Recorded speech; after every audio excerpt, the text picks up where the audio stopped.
What's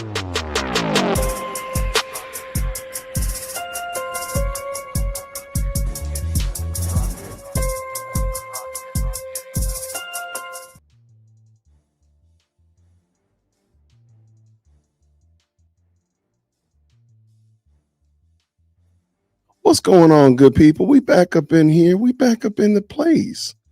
We in the house. What's happening? Hopefully y'all are having a great Tuesday. All right, listen to the audio. Sounds legit. Thank you so much. And we got a fun night planned for you. I am not going to take too long building up. So real quick, tonight at 7 o'clock, I'm doing my book discussion on Pilgrim's Progress. Make sure you click the link to the webinar. Jump in. It's free. Just want to talk about Pilgrim's Progress. That's going to be at 7 o'clock. At the current moment, our lovely hostess has not dropped her link for her show today. So we're going to just go ahead and I'm assuming she's going to drop it probably like the 11th hour, but we got something to talk about before then. So I got a clip from last night's show that I really think is kind of interesting. So I'm going to start with that. And lots of people asked me, hey, did you see this? I had not seen it until I pulled it up. And I'm like, yes, I have seen this. This is crazy. So I think it lends itself to part of the discussion that we've been having about I'm going to play it and I'm going to tell you what I think this clip is telling us. So shout out to everybody who's jumped into the most electrifying live chat on the planet. Shout out to everybody who's jumped in and hit that like button and gone ahead and told us what like you are. You know what, man? You know what? It is very possible there might be two 11s. It might be. You know what? We have peace here. We're gonna let them be multiple 11s. We'll let it happen. So anyway, Candace talked about Erica Kirk yesterday. I want to talk about this clip. So real quick, let's bring it in. To address this, so many people have been writing into us, sending us emails, people that are paying in super chats, asking me to address Erica Kirk. And I guess my question back would be, what is there for me to address? She hasn't sat down for a long interview. All we have seen from Erica has been the speech at the memorial event for Charlie Kirk. I see the innuendo that is online. I am interested in investigating who killed Charlie Kirk. And the people that I have been reserving my ire for, my smoke for, my investigation for are the people that are blatantly lying. Okay, people that are just lying about Charlie Kirk. That was my reason for going after Alex Clark. She lied about the Catholic thing. That was my reason for going after Andrew Colvett, Mikey McCoy. Anybody that's told a lie, Rob McCoy, blood all over him, you got my attention. What lie has Erica told that I'm supposed to be focused on? Okay, like has she said something about, did she come out and say, Charlie never had an issue with Israel in the end. He loved Israel to his dying breath. She hasn't done that. She simply hasn't done that. What we have around the corner is a big interview that's going to be dropping this week. Erica Kirk sat down with Jesse Waters, and I can tell you, Charlie loved Jesse Waters. Jesse Waters gave us the most playtime on Fox News back in the beginning. That was the big show that we got to book. And so it's a good fit. It's a fitting program for her to go on to. If she was sitting down with like Bibi Netanyahu's entourage, I might have something to say. But everything that she has done she's been having conversations with people who were actually friends with Charlie. Erica is also, I think, slated to join Megyn Kelly on tour. Don't quote me, but I'm pretty sure I saw that being teased. Charlie opened up to Megyn in the end. Megyn stood 10 toes down on telling the truth, which is why I deeply respect her for doing this, about the pressure that Charlie was under. And it was not easy for Megyn to do that, okay? She is still catching heat for the fact that she did that. So I feel like Erica is kind of sending a message here that she's not standing against the people that are telling the truth. I said early on, if Erica Kirk asks me to be quiet, I will be quiet. She didn't ask me to be quiet. So I don't know what I'm supposed to do. A show on whether I like her hair, her outfits, that doesn't feel right. And also keep in mind, that is the mother of Charlie Kirk's children. I had a real relationship with Charlie Kirk, a real friendship with Charlie Kirk. And what is left of him in this world are his two small children. So to just take a baseless attack, if I catch her in a lie, it's a little different, but to just take an attack on her does not feel appropriate to me. I haven't seen any reason to do that. I wanted to play that all the way out, and I'm going to start it over again. And I'm going to just pull out a couple things, little nuggets that have kind of jumped out at me watching this, and I just want to see, did you pick it up? So let's just start again. Okay, so I want to address this. So many people have been writing into us, sending us emails, people that are paying in super chats, asking me to address Erica Kirk. And I guess my question back would be, what is there for me to address? She has. So the first thing is, what is there for me to address? Which is a very odd question, given the fact that Erica Kirk is the face of TPUSA. So when you say that you're going to war with TPUSA, who you don't think that's going to affect Erica? When you say that his right hand, his second hand, his third hand man are all lying, you don't think that affects Erica too? Do you not believe that? Or it just seems odd. But then even more than that, why didn't you just call out saying, hey, that's not appropriate? And you said it's not appropriate, but why did you say, hey, stop? Because you're the one that's doing it. I guarantee you after Jesse Waters' interview, it's going to be World War we're on. Sat down for a long interview. All we have seen from Erica has been the speech at the memorial event for Charlie. I think this is also odd here. She's just disregarding that Erica Kirk sat and did an interview on Charlie Kirk's show. And that was before the interview. She also ignores that Erica Kirk spoke about Charlie Kirk's assassination like 2 or 3 days after that. And she also just ignores that she was just at TPUSA just this past week. It just seemed like she only wants to talk about certain aspect of it and not the wholeness of it. Or maybe she just didn't know about it. I don't know. That just seems odd to me. What do you think? Comment down below. Kirk, I see the innuendo that is online. I am interested in investigating who killed Charlie Kirk. And the people that I have been reserving my ire for, my smoke for, my investigation for are the people that are blatantly lying. Okay, people.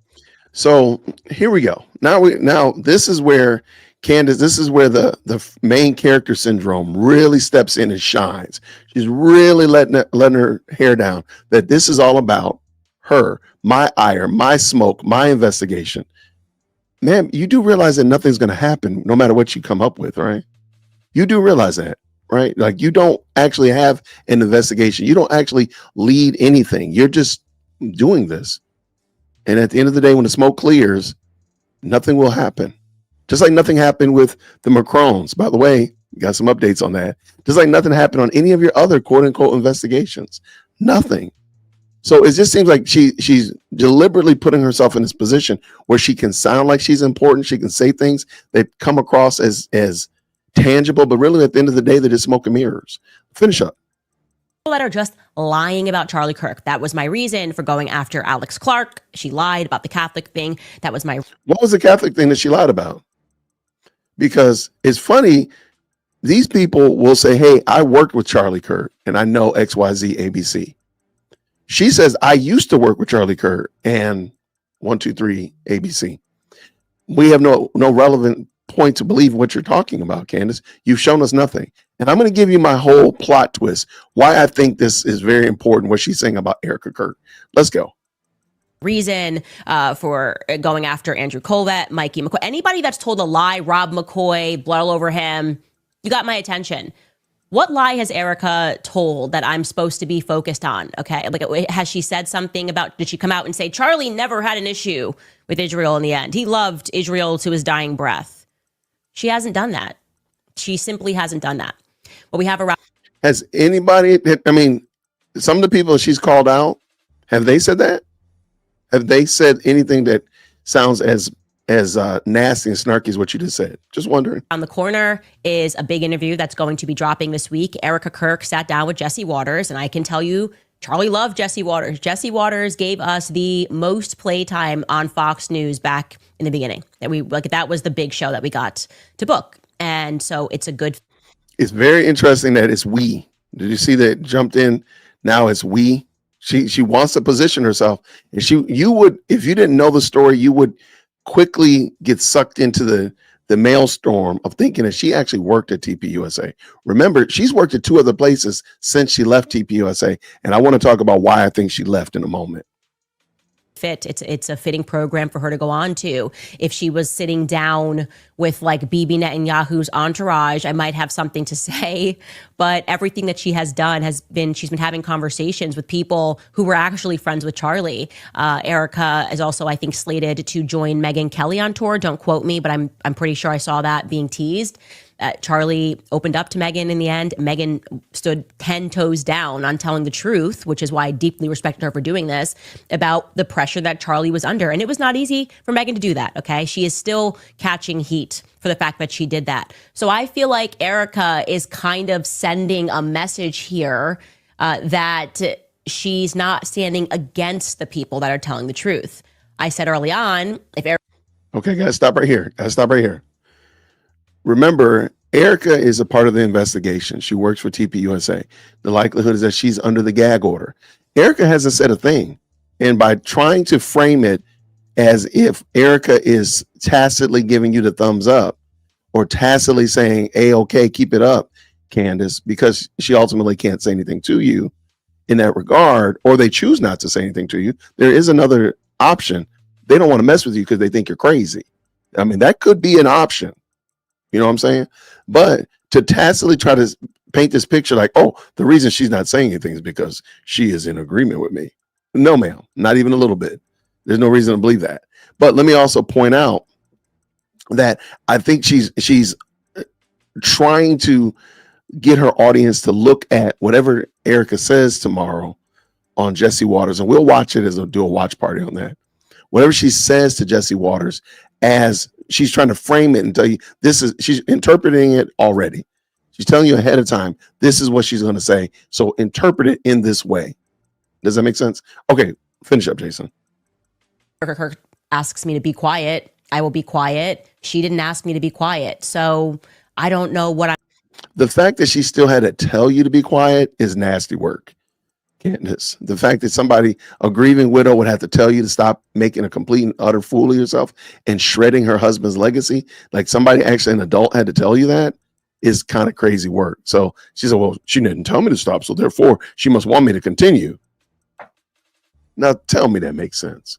Only makes sense to a narcissist. It only makes sense to somebody who's not being honest. And Candace I don't believe is being honest. Watch this. Let's finish up. I'm supposed to do a show on whether I like her hair, her outfits. That doesn't feel right. And also keep in mind that is the mother of Charlie Kirk's children. I had a real relationship. This is the part where I really think she's letting you know that she does not have that she has not talked to Erica Kirk. I want you to listen to what she says about the children. Listen to it again. And let me back up just a little bit. Listen to what she says. That is the mother of Charlie Kirk's children. I had a real relationship with Charlie Kirk, a real friendship with Charlie Kirk, and what is left of him in this world are his two small children. So to just take a baseless attack, if I catch her in a lie, it's a little different, but to just take an attack on her does not feel appropriate to me. I haven't. So instead of saying, hey, I have a relationship with Erica Kirk, she didn't say that. She didn't say, hey, Erica Kirk and I talk. When we got off the phone, she did not say, stop bashing my husband's legacy. She didn't say anything of that nature. She just says, hey, this is the mother of his children, and only remainder of Charlie Kirk is his children. That's all she said. That means basically you don't have a relationship with Erica, in my opinion. Now, let me know, am I reading too much into that? But it doesn't sound rather like she has a relationship with Erica Kirk. So she probably hasn't talked to Erica to answer your question. She probably hasn't had communication with Erica. But then again, I don't think Erica probably would want to talk to her. Now, I want to finish this up because this is the last sentence. Seen any reason to do that. Okay, so that's the end of it right there. Here's my theory. Here's my tinfoil hat. So please go ahead and grab your tinfoil hats. Make sure that they're tight on your head. This is what I think happened. Because notice in the chat real quick, Candace's text messages and evidence of relationship with Charlie Kirk. How old are they? How old are they? Oh, and by the way, we are going to be playing bingo tonight. Totally forgot to mention that. How old are they usually? Most of the text messages that she's shown are of what age? About what age? Here we go. 7 to 8, 6 years. Absolutely. Does anybody know how long Charlie Kirk has been married to Erica Kirk? Right around the same time. What I think happened, and by the way, that was also around the same time that she got yeeted out of Turning Point USA, which is kind of interesting, especially if you're a Candy. Oh, by the way, please, Candies, make sure you make yourself up. Get up here to the front of the church. Come on up here, Candies. It's interesting. She never talks about how she ended up leaving Turning Point USA. Remember, Charlie Kirk was her friend, her best friend. They're road dogs and all the kind of stuff like that. I'm going to still stand on it. I'm expecting her to come out of her mouth and say they had an extramarital affair. I do expect that. That's the next level of tearing down his legacy. If it doesn't happen, it don't happen. And I'll just have egg on my face. When it happens, y'all can say, Jason said it. I've said this 2 weeks ago. That's what I expect her to do. But let me go back to it. Her and Charlie Kirk were thick as thieves, right? All of a sudden, out of the blue, she doesn't work there anymore. She now works at PragerU. She even said she had to be rescued by PragerU. So it sounded like she got kicked out of there with no parachute, no advance warning, no 2-week notice or anything of that nature. Get your box. No, they just walked her out the door. Why would they have done that? What I think happened is Charlie Kirk realized this is my tinfoil hat, so please put it on safe and lock it in. I think Charlie Kirk saw this woman is not a Christian. She's a New Ager. She's a New Ager. She's not a Christian. She presented herself. She presented herself with Christianese and Christian language that made her sound like she was, but she's not. And maybe even has gone as far to realize that she wasn't a conservative either. And I believe her and Charlie Kirk had a butting of heads, but Charlie was never going to put her on loud. He was never going to put her on blast. He was never going to say, hey, or get on a platform and say this about that and this and the other about how we broke up, Candace and I. He wasn't going to do that. So Candace was always sitting there stewing in the fact that he yeeted her out. He threw her out of Turning Point USA. And it became clear once she left, Turning Point USA went gangbusters in another direction and excelled. So now she's been sitting there stewing in that, mad, angry, upset, vindictive even. Now, fast forward, Charlie Kirk is no longer on the scene.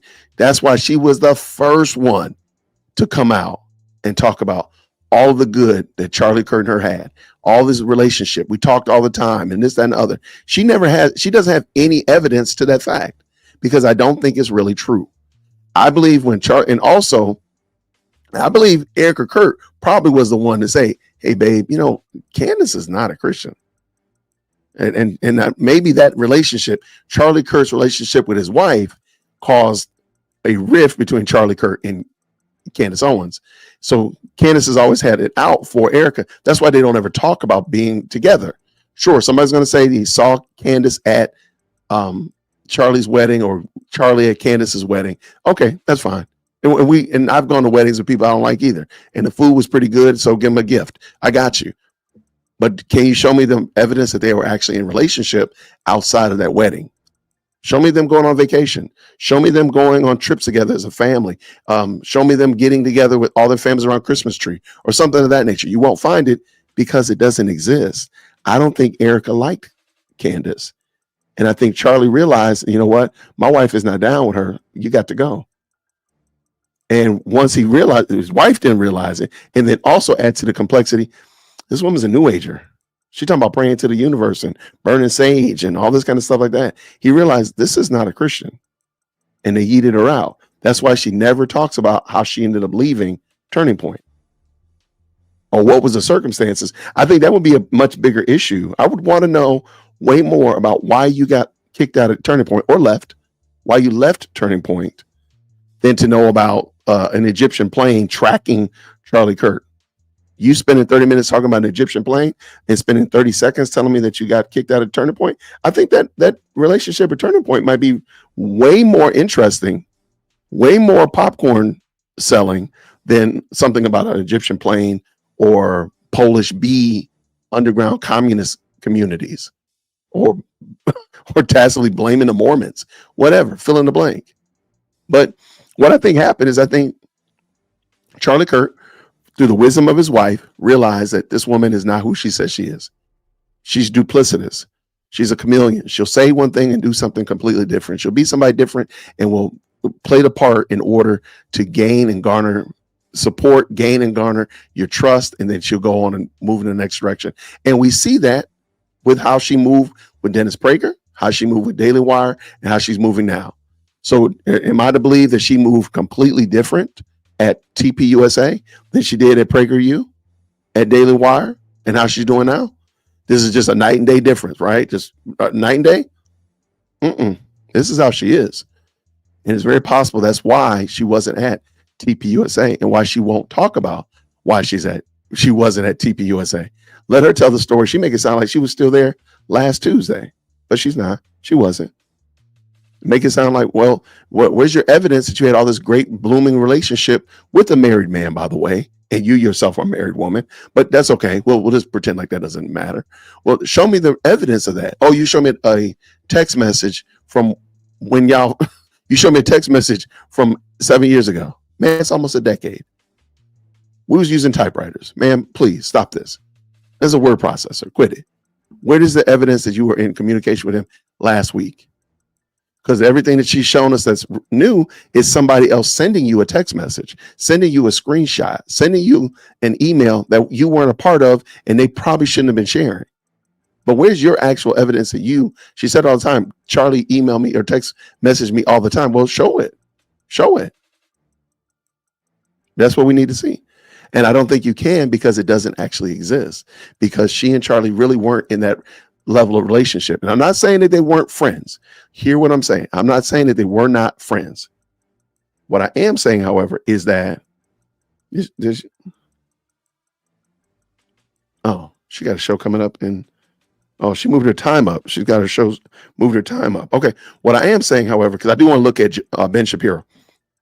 What I am saying is that relationship was not what she's painting it out to be. So everybody, I want to say thank y'all so much to the most electrifying live chat on the internet. We got of the political right. Hold on there. Move this out the way. All right. Is this going? There we go. All right, let's go ahead. Ben Shapiro yesterday apparently ripped her a new one. And I have to admit, I haven't watched it all. So we're going to watch it together. And I'm just going to watch it. I might throw a little bit of comment in the chat, but I am not going to add a whole bunch of commentary because we got to get going. So everybody, thank y'all so much for tapping in today. Please go ahead and hit that like button. Go ahead and drop your like number in there when you get going. And here we go. Green hearts in the chat when you can hear. The fragmentation of the political right. That fragmentation is being caused purposefully by a splinter faction of people led by a young man named Nick Fuentes. They call themselves the Groypers. They are white supremacists. They hate women, Jews, Hindus, many types of Christians, brown people of a wide variety of backgrounds, blacks, America's foreign policy, and America's Constitution. They admire Hitler and Stalin. And that splinter faction is now being facilitated and normalized within the mainstream Republican Party. The main agent in that normalization is Tucker Carlson, who is an intellectual coward, a dishonest interlocutor, and a terrible friend. And Tucker Carlson last week was aided, abetted, celebrated for normalizing Nazism within the Republican Party by the mainstay organization of the traditional right, the Heritage Foundation. Now, before we explain what's been happening, let's make one thing clear. This is not about free speech or cancellation. It was never about free speech or cancellation. Free speech has a definition, the right to speak free of governmental coercion.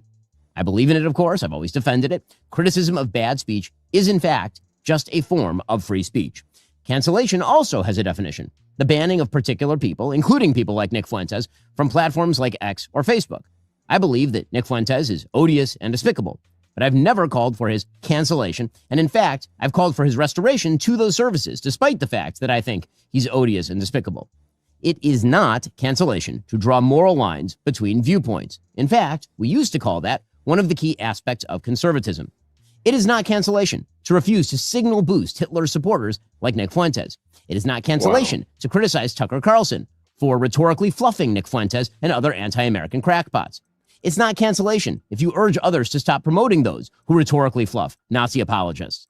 Those are all elements of free speech. And anyone who says differently is lying to you, and lying for the most cynical reasons to misdirect from their own defense of those Nazi apologists and their promoters. The issue here isn't that Tucker Carlson had Nick Fuentes on his show last week. He has every right to do that, of course. The issue here is that Tucker Carlson decided to normalize and fluff Nick Fuentes, and that the Heritage Foundation then decided to robustly defend that performance. Those who criticize both Tucker and Heritage aren't canceling. They are quite properly drawing a moral line. So for those who don't understand what's going on, let's begin with Nick Fuentes. Now, as I mentioned, last week, Tucker Carlson had on Nick Fuentes. Fuentes is a 27-year-old man who's dubbed himself the leader of a movement called the Groypers. He has a large audience of alienated young white men in particular, and he's earned increased media attention over the course of the past few years, especially over the last year. Now, from Tucker Carlson's interview, you might have gathered that Fuentes has some borderline views on race, a peculiar obsession with what he calls organized Jewry, and a rather sad relationship with the female sex.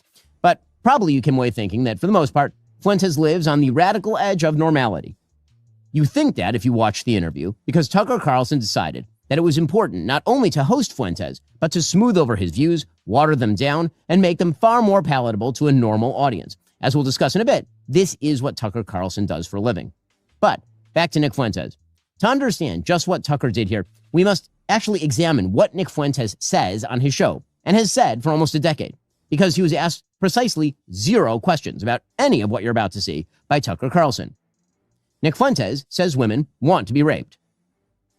A lot of women want to be raped. And when I say raped, I mean like, that sounds bad when I say it like that. But there's like a lot of women that really want a guy to beat the shit out of them. But also they have to pretend, but part of it is they have to pretend like they don't. Nick Fuentes says that his followers should kill, rape, and die in his name. Raise your right hand. All right, everybody raise your right hand. Raise your right hand. Repeat after me. I will kill, rape, and die for Nicholas J. Fuentes. Nick Fuentes says that women are whores who shouldn't be in politics.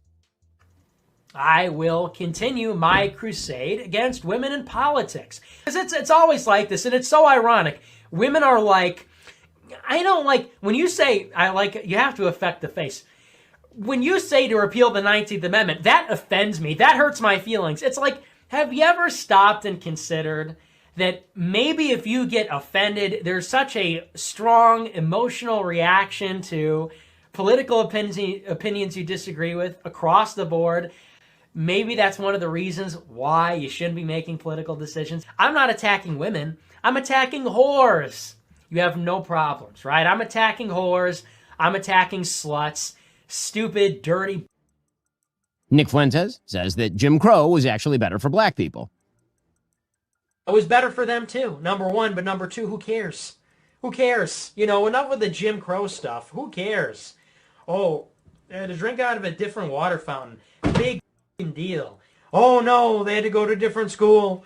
Their water fountain in that famous picture was worse. Who cares? Grow up, drink out of the fucking water fountain. It's water, it's the same. You know, and, you know, even if it was bad, who cares?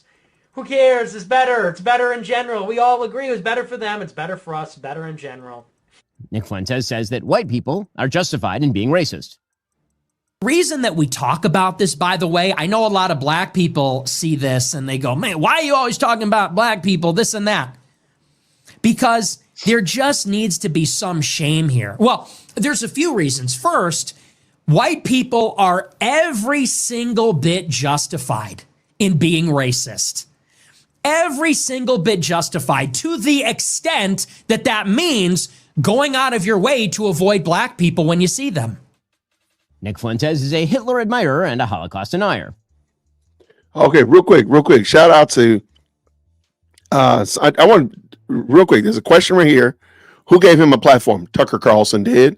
The same guy that just was on TPUSA's stage, the same guy that was just on the Charlie Kirk show, that Tucker Carlson, that's a problem. Shout out right here. Shout out to Stealth with the $10 super. Says Nick finds Candace attractive on one of his shows regarding the 6 years text messages. LOL. Yes, I actually have a video about that. If the moderators want to drop the link in there.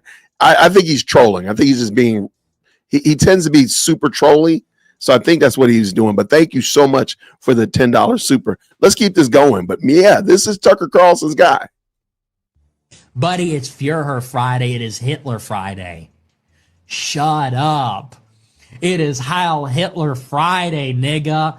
Heil Hitler, all my niggas Nazis. Hitler was a pedophile and kind of a pagan. It's like, well, he was also really fucking cool. So, You know, time to grow up. We're not children anymore. Am I right? Am I right? Am I right, boys? Am I right? Let's go. He was also really f***ing cool. It doesn't really sound correct to me. Wait a second. It takes 1 hour to cook a batch of cookies, and you have 15 ovens, probably in 4 different kitchens, right? Doing 24 hours a day, every day for 5 years. How long would it take you to make 6 million? I don't know. It certainly wouldn't be 5 years, right? The math doesn't seem to add up there. The math doesn't quite seem to add up there. I don't think you'd result in 6 million. Maybe 200 to 300,000 cookies. And I think the Red Cookie Association said something like that, probably 200 to 300,000 cookies baked. Wow. Probably.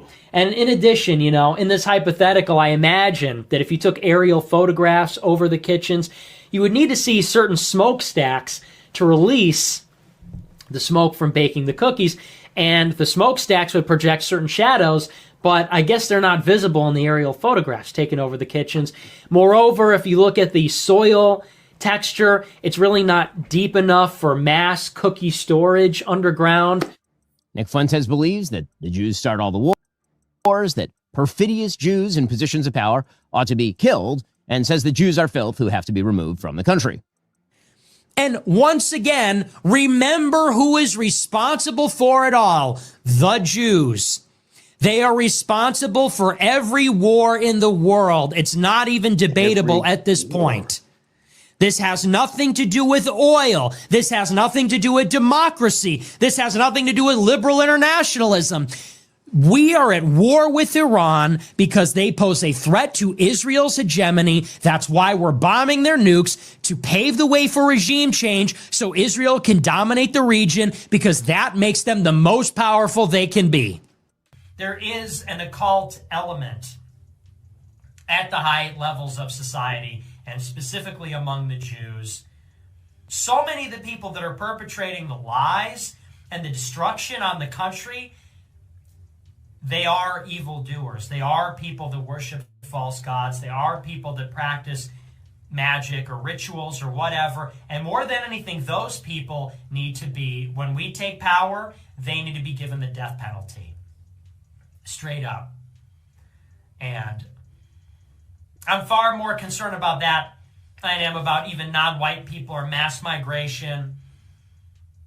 These people that are communing with demons and engaging in this sort of witchcraft and stuff, and these people that are suppressing the name Christ and suppressing Christianity, they must be absolutely annihilated when we take power. This is God's country. This is Jesus's country. This is not the domain of atheists or devil worshippers or perfidious Jews. This is Christ's country.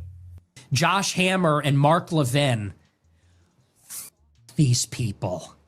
Like, deeply, seriously, all real Americans, if you are a real American, if you were born in this country, I don't even care who you are, what you are, if you are a real American that loves this country, you have generations in this country, your family or you fought for this flag, fought for the Constitution, fought for our church, fought for our civilization.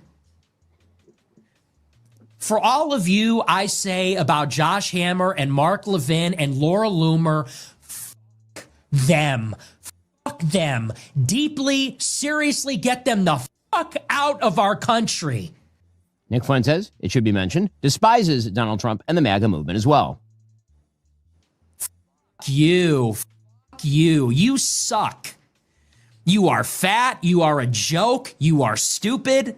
You are not funny. You are not as smart as you think you are. You are, and honestly, and if you watch my show, you know I've been very critical. I've never been this far. This just goes to show this entire thing has been a scam. When we look back on the history of populism in America, we are going to look back on the MAGA movement as the biggest scam in American history. And the liberals were right. The MAGA supporters were had. They were. So, that right there is just a brief glimpse into the twisted mind of Nick Fuentes. And there's plenty more where that came from. Of course, hours of it per day, in fact. And there's no doubt that Nick Fuentes has a lot of play these days. That's because the left, by moving into a politics of anti-white, anti-Christian, anti-male identitarianism, created its bizarro mirror image, a white pseudo-Christian incel identitarian movement dedicated to destroying the institutions of this country and replacing Americanism with something else. Nick Fuentes' philosophy is not fully formed. It's an incoherent stew of malignity. But that's where Tucker Carlson enters the story. Now, since his exit from Fox News in 2023, when, of course, he was a very, very popular host, Tucker Carlson has turned himself into a conspiracist and a crank and a pathological liar. Tucker excuses Vladimir Putin's murderous and barbarous reign. He has even become one of his most ardent defenders. It is so much nicer than any city in my country. I had no idea. My father spent a lot of time there in the 80s when he worked for the US government and barely had electricity. And now it is so much cleaner and safer and prettier aesthetically. Its architecture, its food, its service, than any country, city in the United States that you have to, and this is non-ideological, how did that happen? How did that happen? And at a certain point, I don't think the average person cares as much about abstractions as about the concrete reality of his life. And if you can't use your subway, for example, as many people are afraid to in New York City because it's too dangerous, you have to sort of wonder, like, isn't that the ultimate measure of leadership? And that's true, by the way, it's radicalizing for an American to go to Moscow, I didn't know that, I've learned it this week, to Singapore, to Tokyo, to Dubai and Abu Dhabi. Because these cities, no matter how we're told they're run and on what principles they're run, are wonderful places to live. So I guess you put in 10 rubles here and you get it back when you put the cart back. So it's free, but there's an incentive to return it and not just bring it to your homeless encampment. I went from amused to legitimately angry. So we were guessing what this would cost. Everybody hears from the United States buys groceries, and we didn't pay any attention to costs as we were just putting in the cart what we would actually eat over a week. And we all came in around $400, about $400. It was $104 US here. And that's when you start to realize that ideology maybe doesn't matter as much as you thought, corruption. If you take people's standard of living and you tank it through filth and crime and inflation, and they literally can't buy the groceries they want, at that point, maybe it matters less what you say or whether you're a good person or a bad person. You're wrecking people's lives in their country, and that's what our leaders have done to us. When Tucker Carlson interviewed Vladimir Putin, by the way, Vladimir Putin was so amused by Tucker Carlson's easy questioning that he actually mocked him. Tucker Carlson has massaged the Iranian dictatorship and admitted to not asking any difficult questions of the president of that dictatorship. The interview is limited by a couple of factors. One, it was done by remote through a translator. That's always awkward. For another, I don't speak Persian. And there are all kinds of questions that I didn't ask the president of Iran, particularly questions to which I knew I could not get an honest answer, such as, was your nuclear program totally disabled by the bombing campaign by the U.S. government a week and a half ago? There's no chance he's going to answer that question honestly. I didn't bother to ask it. The answer, in fact, from an American perspective, even from the CIA's perspective, is unknowable. Tucker bizarrely worships at the altar of Qatar. They're mad at you because you don't put your parents in some institution. Maybe they're trying to break up your families. Well, it can be a reason. Honestly, I don't know what is really the purpose behind this, but we see that, you know, a lot of things that are happening are attacks on humanity in general. It's when you lose the family value, when you lose the connection between the family themselves, you will lose the connection between the people as well, on a broader level, on the people in the same neighborhood, on the people in the same region, in the same countries. And that's basically will just make us, you know, as individuals who are quote unquote independent from anyone, that's what we will feel. Yet it will just make our societies vulnerable and easy to be penetrated. That's right. Tucker Carlson praises Venezuela's Nicolas Maduro, even as Maduro keeps the entire country in communist penury and ships fentanyl into the United States to kill Americans by the hundreds of thousands. Why are we so opposed to Nicolas Maduro? So if you ask someone on the street, random person, why are we against Nicolas Maduro? The answer you're going to get is, who's Nicolas Maduro? But if you find someone in South Florida, for example, who knows who Nicolas Maduro is, who can identify where Venezuela is on a map, that person will almost certainly say, well, because he's a communist or a socialist, he's exceedingly left-wing, and that is true. Nicolas Maduro and his government are very left-wing on economics. not on social policy, by the way, which is kind of interesting. In Venezuela, gay marriage is banned, abortion is banned, sex changes for transgenderism are banned.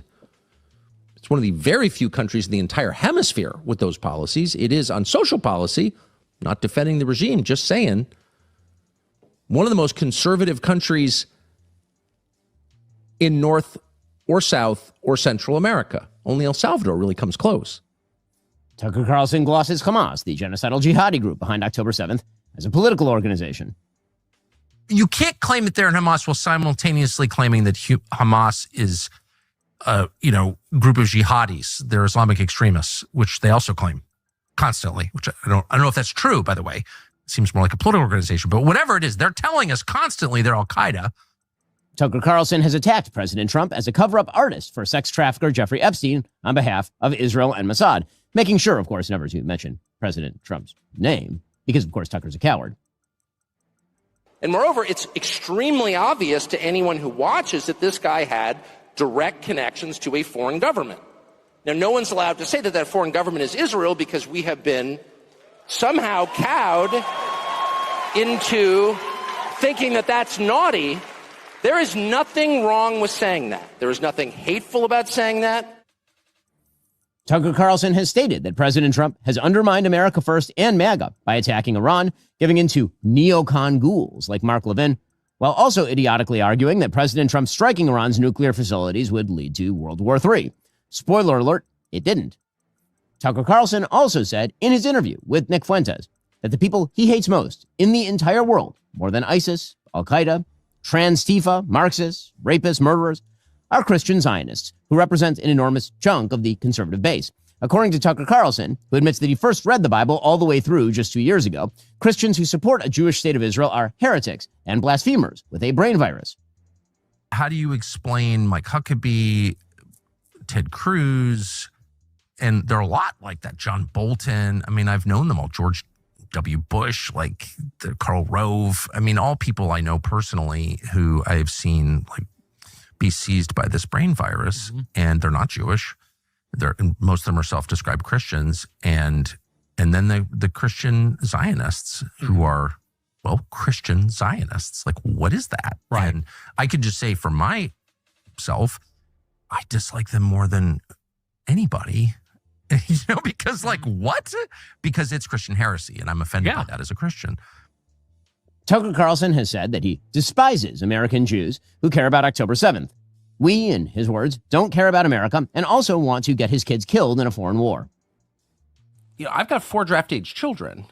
So if you're playing recklessly, fast and loose with their lives, then I have a right to despise you, and I do. So if you're Nikki Haley, who's running for president, or Ben Shapiro, or half the people I see on television casually mentioning the possibility of nuclear war or sending Americans to fight in the Middle East, or in any way involving us in a war that has nothing to do with prosperity and peace at home, nothing, in other words, to do with us, Americans, then I have a right to call you out and be really offended because it's my family. They live here. It's not a joke to me. There's nothing abstract about it. But most of all, Tucker Carlson acts as an ideological launderer for other people's evils. Tucker Carlson says many inflammatory things, always buying back just enough of it to appear as though he's not saying what he's clearly saying. He's a master of gaslighting. Tucker Carlson, for example, would never say out loud what Nick Fuentes does. He wouldn't say the things many of his guests say. And so instead, he acts as an ideological launderer. He takes other people's hideous ideas, he softens them, he treats them with love and care, and then he provides them with a massive signal boost. He isn't merely talking to people in good faith, of course. He's promoting certain people and ideas and attacking others. So, for example, he'll ask a series of wildly obsequious questions to Nick Fuentes. He'll even let Nick Fuentes' support for Joseph Stalin slide. It's actually funny. It was December 18th. I remember because that's an important date to me. And it's Joseph Stalin's birthday. Oh. I'm a fan. You're a fan of Stalin's? Mm-hmm. Always an admirer. But we don't need to go into that, I guess. Let's, okay, let's get back to it. We'll circle back to that. Tucker Carlson, of course, brings on pro-Hamas voices episode after episode after episode. The instances are almost limitless. Tucker Carlson will host Andrew Tate, a pornographer and scam artist who mocks rape victims and preaches a cult of narcissism and cruelty. And of course, Tucker Carlson will glorify him and present him as a maligned truth teller rather than an emblem of moral rot. See, this is how Tucker Carlson's ideological laundering works. You bring your dirty, ugly ideologies to Tucker Carlson's rhetorical car wash. He mixes it with some of the vestigial respect Americans have for him from his Fox News days, and voila, hideous ideas suddenly become mainstream. And then, of course, Tucker denies he said anything controversial at all. He was just asking questions. He was just interviewing people. You don't want him to cancel people, do you? Of course, there is no First Amendment right to a Tucker Carlson sensual massage. But to listen to Tucker, you'd think there was, so long as you despise America, oppose President Trump's foreign policy, and bear a peculiar dislike of Jews. Tucker Carlson, you see, is a coward. And here is where his relationship with Nick Fuentes begins, with Nick Fuentes correctly pointing out that Tucker Carlson is a coward. You see, Tucker Carlson, a few weeks back, had on Candace Owens to treat her to his usual ideological laundering services. That's after years of Candace Owens saying things like this. And it is the case that dinosaur bones, for whatever reason, are always just found by the paleontologist. Like, it's not like you and me walking outside. I'm like, hey, a dinosaur bone. And, or by somebody who's related to a paleontologist. It's very strange. And then, but it was just convenient. Hey, real quick. Apparently, and I haven't seen this. Apparently, Candace Owens she denies that dinosaurs existed and says that Jews have gone around the world hiding and burying dinosaur bones. If somebody can find me that audio track, or that track rather, I really would appreciate you telling me where to find it. That has got to be the craziest thing I've ever heard. For Israel, that JFK got shot. It was just convenient, you guys. Totally convenient. It was convenient for Israel, by the way, when the towers went down.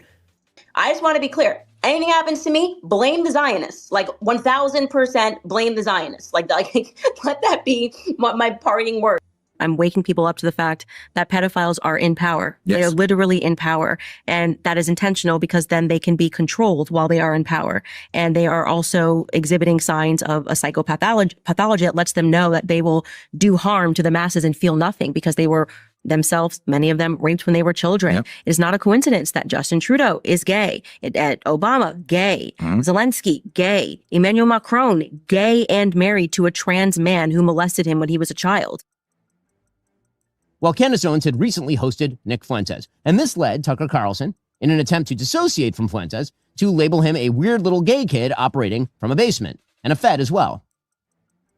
That's obvious to me. I've been around a long time. I know it when I see it. Yeah, and I will say I don't understand it. We were very kind to him. Like, I truly, like, we almost said, like, we felt maybe he was a bit lonely. We should invite him back for dinner. I mean, that's how good of an experience I had. It's clearly it's and then it was a 180. So it's either A, it's being driven from like a little boy insecurity, and he just was so worried that he just went on the attack because he doesn't know how to have normal relations after being banned everywhere. Well, I think there's that could be one element. The angry gay kid thing going on. Yeah. Well, Nick Fuentes did not take kindly to this. After all, here was Tucker Carlson, a man Nick Fuentes correctly sees as a fellow traveler, dismissing him, all the while refusing to say the sorts of things for which Fuentes takes slings and arrows. And so Fuentes unleashed on him as a fraud and also as an expert on gaslighting. Tucker is like the GOAT of gaslighting. But unironically, he goes up at the memorial and said, Charlie Kirk told the truth. You know who else told the truth? Jesus. And you know what happened? He got killed by Jews. And people said, so are you saying that the Jews killed Charlie Kirk in the way that they killed Jesus for telling the truth because they hate the truth? And Tucker said, I never said that. You're crazy. I never said that. Everyone eats hummus. What do you mean? Everyone runs Jerusalem. There was one big problem for Tucker Carlson in all of this. Nick Fuentes is absolutely 100% correct. Tucker is a coward, and Tucker's audience, much of which he shares with Nick Fuentes, knows it. And so Tucker hit upon a final stratagem. He let Nick Fuentes cuck him. He brought Nick Fuentes on to legitimate his ideology. He signal boosted Fuentes, glossed him, shined him, presented him to the world, all in order to protect his own reputation with his online base, a base he is competing over with Nick Fuentes. Now, of course, Tucker has a right to do all of this for the 100th time. He can do what he likes. This is America. But there's no question that Tucker has become the most virulent super spreader of vile ideas in America. And the rest of us who oppose those vile ideas have every right to call him that. There's one other element here that's even darker if possible. Tucker Carlson preys on the friendship he proclaims with others, and then he knifes them directly between the shoulder blades when convenient for him. Tucker Carlson is, in short, a terrible friend. Tucker Carlson was supposedly Charlie Kirk's friend. Charlie believed that Nick Fuentes was vermin. That's a direct quote. He believed that because Nick Fuentes dedicated his life to destroying Charlie Kirk and TPUSA from the inside. In fact, here's Nick Fuentes describing Charlie Kirk the month before Charlie was murdered. Charlie Kirk cannot call himself a Christian anymore. Sorry, you forfeited that. I do not want to hear, and you cannot allow Charlie Kirk to go to one more public event, one more question and answer, one more ask me anything, without being protested, without being shouted down, without being interrogated about this. This guy goes around from campus to campus in the most artificial and phony and fake way. And here is Nick Fuentes describing how he destroyed TPUSA from the inside. Whether he chooses to confront me or not, whether he has dignity and honor or not, it's just a matter of time.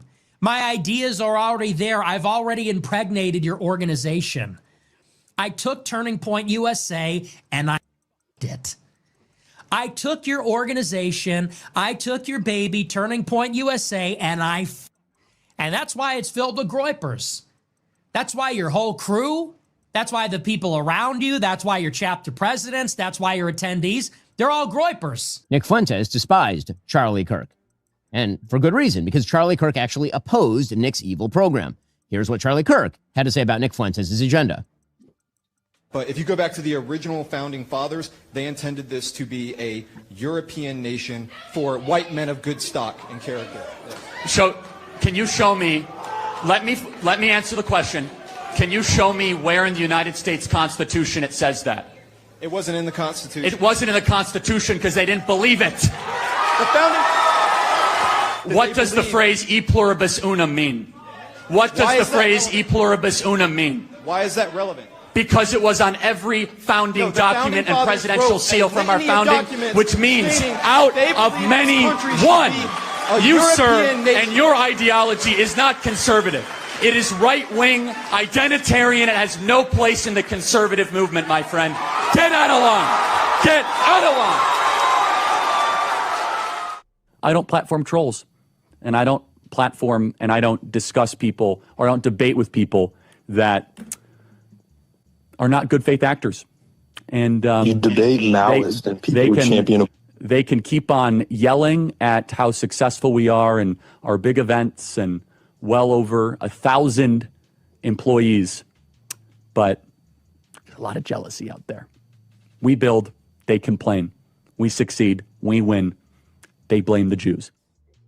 After Charlie's death, TPUSA made Tucker Carlson one of its chief faces. Tucker, of course, spoke at Charlie's memorial, where he implied that hummus-eating nefarious Jews killed Charlie, with no mention of the ideology of the actual alleged murderer, who was, of course, a trans activist gay furry. Tucker Carlson, in fact, has spent more time talking about Jews and Israel since Charlie's death than about the trans-Tifa ideology that motivated Charlie Kirk's killer. By a long shot, it's not close, which is not a surprise, since he seems to spend very little time these days attacking anyone on the left. Well, now Tucker Carlson has seen fit to launder Nick Fuentes, the person who hated Charlie most and who wished him destruction. That's not an act of friendship, it's an act of sick evil. So, why is all of this happening? Because, like the Democratic Party, the Republican Party is being eaten by its radicals. Many in the political class are too cowardly to stand up. Apparently, they're willing to play footsie with groypers and hug Tucker Carlson out of fear of somehow losing support. They've been bamboozled by the lies of the X algorithm and the TikTok metrics. The left followed its radicals to electoral hell. Apparently, many on the right wish to do the same. Forget the morality, then, for just a moment. Let's be pragmatic.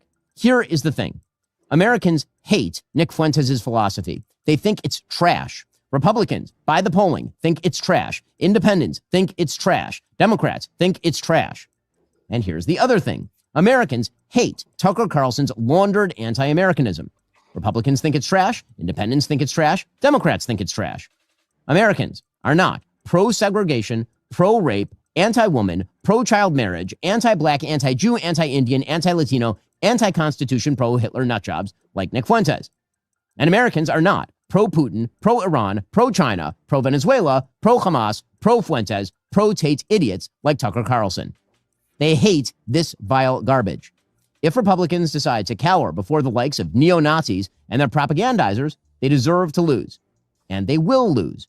Neo-Nazis and their propagandizers are not Republicans. They're not America First. They're not MAGA. They sure as hell aren't conservative. These people aren't to my right. They're not attached in any way to the fundamental principles of conservatism. And these people have already declared themselves to be my enemies. I'd be a fool not to take them seriously. If they get their way, they will hollow out the Republican Party, lead it to electoral catastrophe, and empty it and the country of any semblance of decency in the process. My answer is no. No to the Groypers. No to their publicists like Tucker Carlson. No to those who champion them. No to demoralization. No to bigotry and anti-meritocratic horse.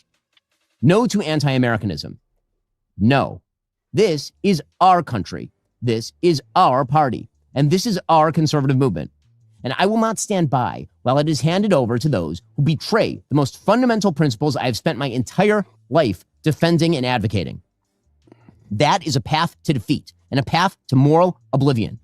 I reject it because if we lose the right, we will lose to the left. And either way, we'll lose the country. Groyper Bono 07 cent $50. Hey Ben, keep Nick Fuentes' name out your mouth. You're irrelevant now. Love you, Nick. Less than 3. Well, and he should debate me. If he feels so strongly, then debate me. He won't. He knows he won't. You know he won't. I know he won't. Come and debate me then. I have 55,000 live viewers. How many live viewers do you get? He knows that if he debates me, it'll be the most watched debate in politics in 10 years.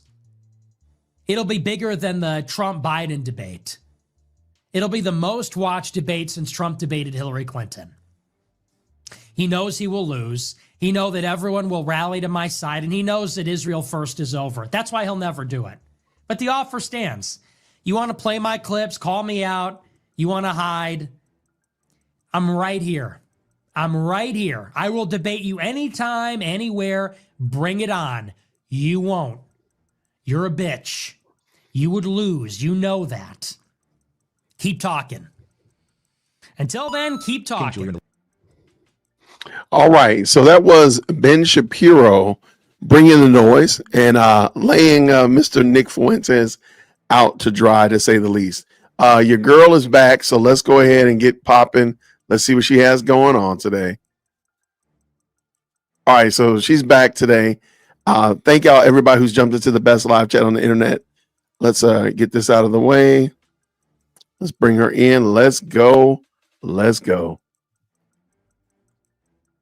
Green hearts in the chat when you can hear. Back into their story because I've learned some crazy, interesting data points to add to our timeline. You know I love me a timeline. Oh, gosh. Jump back in. Welcome back to Candace. It's low for some reason. I don't know why the volume is low. It seems like it's low. I want to know why you're not working at TPUSA data.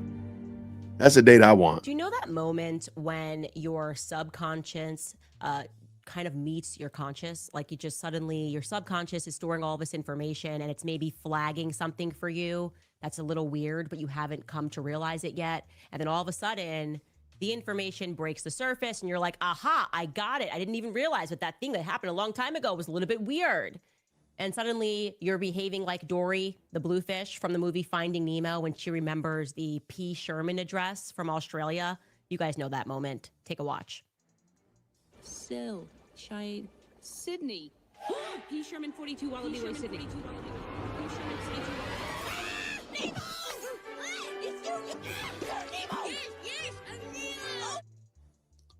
Crime solved. Okay, that is how it works. Never ignore your subconscious. That's why I say pay attention to. All right, real quick. I forgot to tell y'all that we are playing bingo. I have my bingo board up. As soon as we get a break, I'll go over my bingo board. Dang, I totally forgot. Hold on, let me show it real quick because, Candace ain't saying that important. All right, real quick.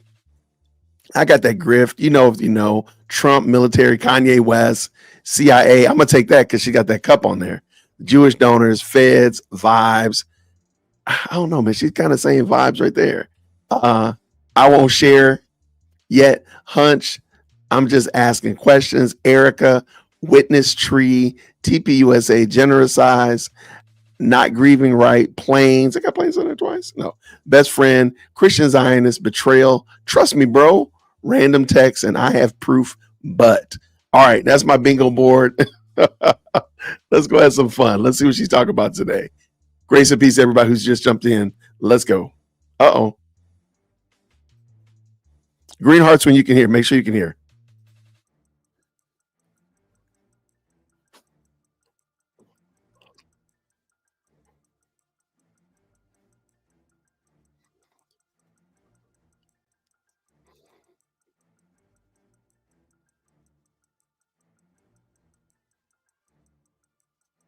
I think the audio went out.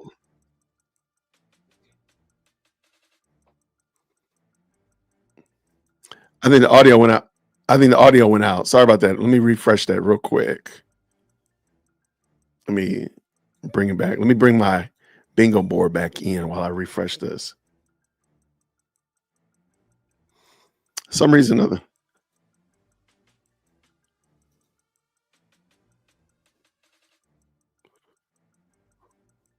Okay, so I got that up. Let me make sure that the audio is kicking.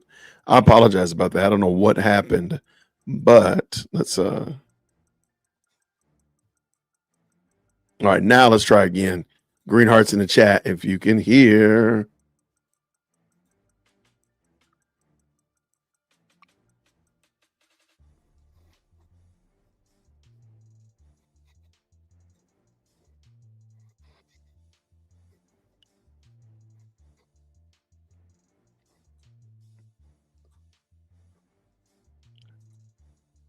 Some reason or other,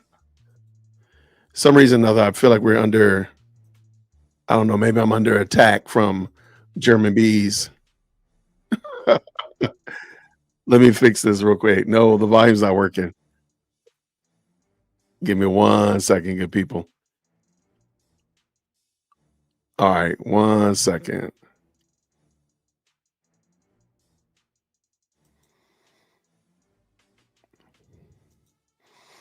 All right, let me try one more time.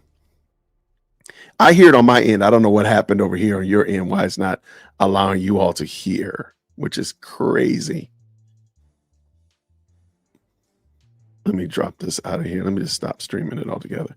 All right, now we're going to start over again, brand new. It's always something fun. All right, let me bring this back in. All right, thumbs up in the chat when you can hear. To qualify any of my friends with an adjective, think about how strange it would be if on this show, every time I cover Tucker Carlson, I was like, the spectacular Tucker Carlson, the breathtaking Tucker Carlson is under attack in this moment. You'd be like, why are you doing that? Can y'all hear? I feel like you're trying to program me. This only made me more interested in Mikey and the McCoy story. And I want to be super clear here. No innuendo. I don't think that, I know that Mikey McCoy did not kill Charlie Kirk. We watch him in those moments. But it's also becoming pretty apparent to me that the stage was being set for Mikey to become the new Charlie. In fact, on stage at the memorial event for Charlie and elsewhere, they were trying to prime the public for that plausibility, almost like it was this psychological operation, nod to Rob McCoy and his family lineage, to see Mikey as capable of filling Charlie's shoes. Dang, man, that Rob McCoy gonna catch strays forever. Why Rob McCoy catching strays? Because his family. That is the wildest thing, man. Take a listen. Let me tell you something about Mikey. Mikey's been with Charlie for several years. He's 23 years old. He is wise beyond his years. And when that tragedy struck, Mikey was an absolute hero who kept everybody calm and did some of the most mundane things you would think you would need to do on the worst day of his life. And he continues to be a rock. He's been following Jesus for a long time. I'm hoping that Mikey one day will follow in Charlie's footsteps right to the college campus, because he has the ability, the demeanor, the grace, the knowledge to do so. Set an example for the believers in speech and conduct and love, in faith and in purity. Our speaker today, Mikey McCoy, has done that. His path was pretty much like Charlie Kirk's path. pretty much like Charlie Kirk's path, and he's got the grace and the wits and it's amazing, okay? And if you're wondering why we also included Erica saying the amazing Mikey McCoy in her first speech, it's because Rob McCoy, oddly, refers back to Erica's speech when he is asked specifically what he believes Mikey's future is going to be at Turning Point USA, okay? He's going to start, you're going to see, he's going to answer a question. The show is the Faith Forward show. And he starts to answer the question, but then he sort of cuts himself off and he trails into a different topic, almost as if he catches himself. Take a listen. And then Mikey specifically, like how he's going to kind of fit into that picture. Because when I'm seeing him speak, man, I'm like, dude, Mikey is going to have a humongous role within this organization. So Charlie was an avid journaler, very avid. And when Erica started opening up his journals after he was killed, she started reading. Charlie had a plan all the way through 2028. Wow. Written out. Written out. I mean, there's an order of succession, and when she comes out and she says the amazing Mikey McCoy. Yeah. And this is one of the things I would share with Mikey. I'd share with Charlie, and I learned it from Steve Smotherman, and Pastor Steve Smotherman said it to Charlie. Where you're a public figure, you have very little privacy. That was weird, right? No, it really wasn't. That's a weird. You know why it's weird? Because your live streams are pre-recorded. And he's just speaking off the cuff. He's not reading a teleprompter. So it does seem weird that somebody would be speaking from their heart or off the cuff or top of the dome, whatever term you need, when you're reading a teleprompter, Candace. That's why yours are so well produced. Stop playing. Way to try to answer that question. What's he doing there? Is he trying to make us believe, but not explicitly state, but kind of explicitly state, or maybe implicitly state that Charlie's future, or rather Mikey McCoy's future, was written by Charlie in one of these journals? That's what I was picking up. That's what about yours, though? He was throwing down. Let me know if I'm crazy, but that was a weird. We can tell you that you're crazy, but ma'am, yeah, that's probably what he's saying. Yeah, that's tacitly what he's saying. Sure. Now show us. Now I bet you they will show us evidence that was true. They'll show a journal with him laying out a succession plan. You show us your proof, Candace. That's what y'all need to be doing if you're a Candy. Way to answer. And he's like, so when Erica comes out and she says the amazing Mikey McCoy, he talks about the journals. What's going on here? Now, I'm going to give you some data points to back this up. Now, I maintain that the wonderful Mikey McCoy doesn't strike me as intrinsically evil. Something Charlie used to always say to me is the eyes are the window to the soul. Ooh, I don't see this intrinsic evil when I look at Mikey McCoy's eyes. But, however, I do think he was hyped. Okay. I think Mikey was promised or told or encouraged that he would become the new Charlie. And it is a fact that was the #1 sentiment that we received from our Turning Point USA insiders following Charlie's assassination, that the supercalifragilistic Mikey McCoy appeared to have like an extra spring in his step that made them all a little bit uncomfortable in the aftermath, and that he seemed all too happy to assume Charlie's position. Look, he's already speaking at Liberty University. Why? Because he made some phone calls? Have we lowered the standards for what makes somebody a hero in 2025? I don't know. And well, ma'am, you've shown us some text messages from 2018. Is that what we've lowered the standard of journalism, investigation to that level? How about that? Or smearing your deceased friend? We've lowered the standard of friend to the point that we can allow what you're doing? Ma'am, come on. I will say that beyond the sentiment that was expressed to us from these Turning Point USA insiders, there are some interesting facts. Fact number 1, for whatever reason, in the month, and I'm going to make sure that I address my timeline here, in the month leading up to Charlie's death, Mikey McCoy was interested in capturing some behind the scenes footage, more intimate moments of Charlie's life. And I'm going to give you 2 examples of that, okay? Example number 1, Charlie's very last overseas trip to Korea. Okay, this was 4 days before he died. For whatever reason, Mikey McCoy felt suddenly inspired to try his luck miking up Charlie and capturing him on the road. And he says this is the first time he ever did it. Take a listen to Mikey McCoy explain that. Today is really fun because Mikey and Blake are going to talk about their last trip with Charlie to Asia. Yep. And Mikey, you are now in the driver's seat. The floor is yours. Yeah. It's crazy to think that was just 3-4 days before Utah. Crazy. And it was Charlie's dream to always go to Asia. And Blake and I got the gift of being able to tag along for that.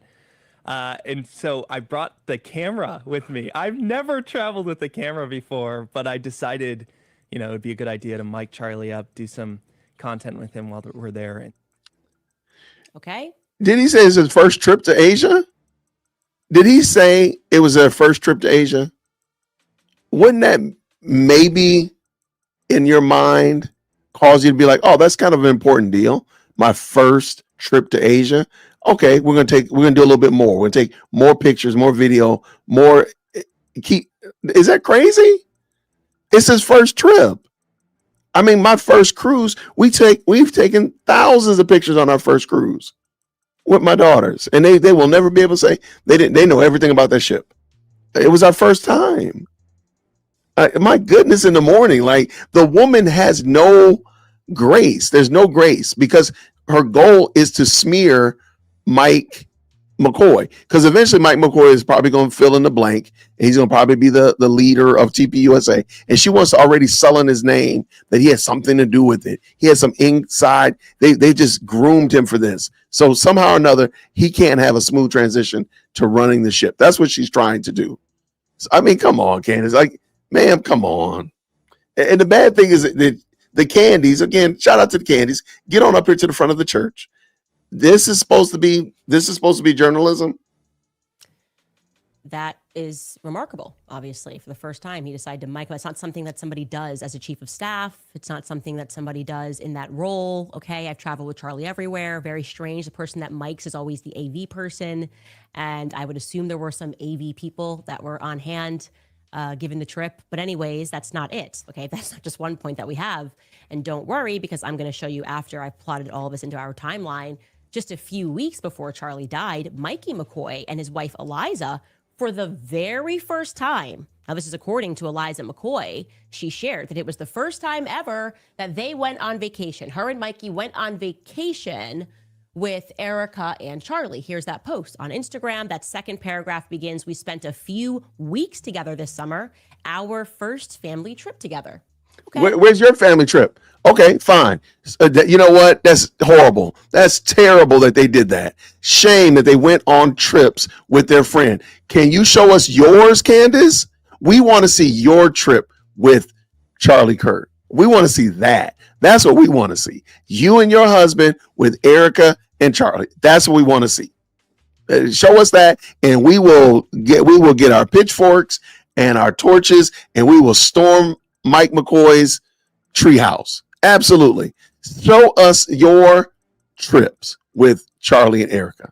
I'm telling you, because they weren't friends. That's what I'm telling you. Getting real close there. And while they were on this very first time together for a couple of weeks vacation, something moved the McCoys to capture intimate and sweet moments of the Kirk family from behind the scenes. Now, you know which footage I'm talking about. It's the footage that has since gone viral of Charlie walking with his children and Erica. Erica grabs his hand. It's actually a very sweet moment, and it moved a lot of us. People were, I know I was crying when I first saw this footage a couple of days after Charlie died. Well, let me tell you guys something. Fortunately, the McCoys were the ones that captured that footage. See, my thing is I need to know what moved them to do that.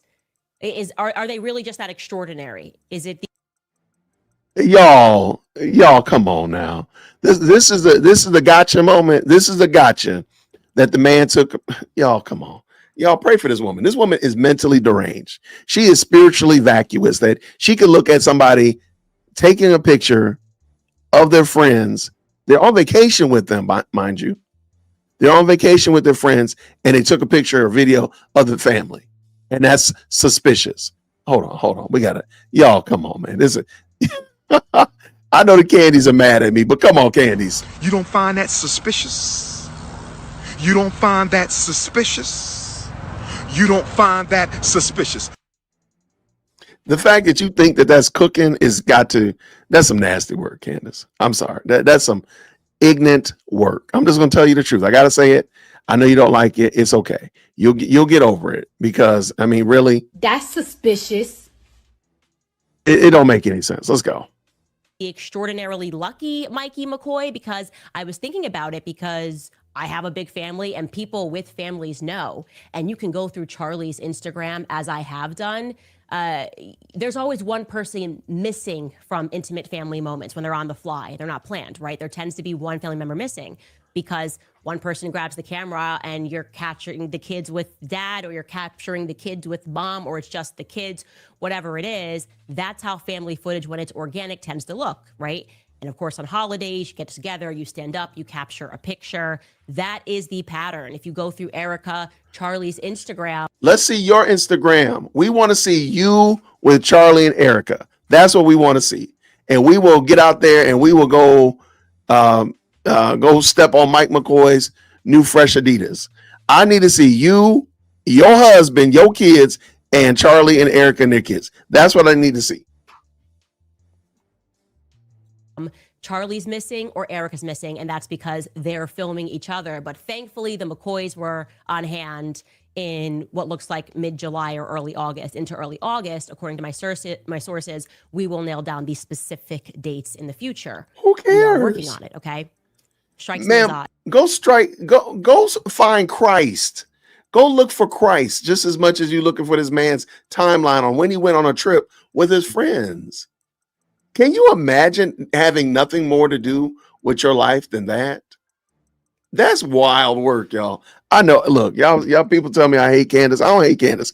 I actually am sad for Candace. This is sad to watch this woman crash out over something this ancillary. Oh my gosh, how dare this is not organic picturing. Are you crazy? That is the craziest work, man. And to be proud of it, like she big proud of it. That is some wild work.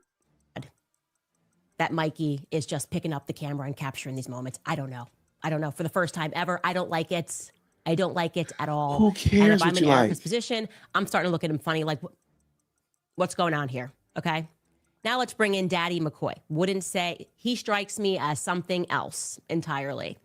And he similarly had some rather impeccable timing. Rob McCoy, as you very well know, was the senior pastor of the God Speak Calvary Chapel in Thousand Oaks, California. You should also know, by the way, let me introduce this to you right now because I didn't know that his church was funded by the Wilkes brothers down in Texas. The Wilkes brothers are the ones that fund Daily Wire, were, the initial seed money behind the Daily Wire, the initial seed, not the initial seed money behind PragerU, but they majorly fund Prager University as well. So that's an interesting web that's being woven before our eyes, right? You've got PragerU, and now you've got this church, and they are a part of what is described online as a cult. It's like Christians for Jews. You look into it yourself. I honestly can't explain it, but that's just something. Wow, she just threw them out there like that and called them a cult with no information. Wow. I'm telling you, she wants some kind of smoke. She wants smoke. Anyway, for whatever reason, after 17 years as the head pastor of that church, Rob McCoy, it was publicly announced in January of this year that he would be stepping down as the head pastor and instead assuming the role of pastor emeritus. Now, for the uninitiated, emeritus is basically just an honorific title, right? Bestowed upon someone after they retire from some distinguished position. For Rob McCoy, they had planned that transition. That transition took effect in mid-July of this year. Okay, mid-July of this year is when he officially steps down from the church. A lot going on here in McCoy land. Now, in case you're thinking, well, that doesn't mean that he was doing all of that and transitioning because he was anticipating some bigger role at Turning Point USA and maybe therefore planning to wind down his life in California. No, actually, that's exactly the reason that was cited when it was reported on in January. In the Ventura County Star, Who they wrote, cares? quote, he's approaching a transition in July. He'll step down as the senior pastor of Godspeak and hand the reins to his son-in-law, Micah Stevens. The church's administrative and worship pastor, McCoy, will become the emeritus pastor and will still preach regularly at the church in a role that could last into the mid-70s. And then it goes on to say, when McCoy's responsibilities grew at Turning Point USA, he and his wife sold their home in Thousand Oaks and bought a home in the Phoenix area. Now he said that he bought a different place in Thousand Oaks. He also owns a home in Coronado near San Diego. Now, what we can confirm to you is that Rob actually put that secondary home in Coronado up for sale on August 24th, 2025 of this year. He listed his home up for sale. How dare you sell a suffice it house? to say that the fantastic, heroic, sensational McCoys were pretty busy this summer, and I don't like it at all. I just don't like it. The vibes for me are not good. The fact that I got vibes. I don't like it. Hold on, let me make sure I show y'all. All right, I got vibes. I don't like it. She's mentioned the Wilkes brothers, so I'm gonna go ahead and call that out. This is insane. How is this any kind of journalism, y'all? Like, what are we seeing? Just because you don't like it, and the man wants to leave his job as a pastor and do this? Why is that weird? For the life of me, I don't understand. Now we can take a look at our timeline here. Oh, the these timeline. New moves added into it. We're going to start looking at July 11th because that's when I think things reached some sort of a pinnacle. That's the infamous speech that Tucker Carlson gave where he calls out Bill Ackman. He starts talking about Israel, all this stuff, and things start moving, okay?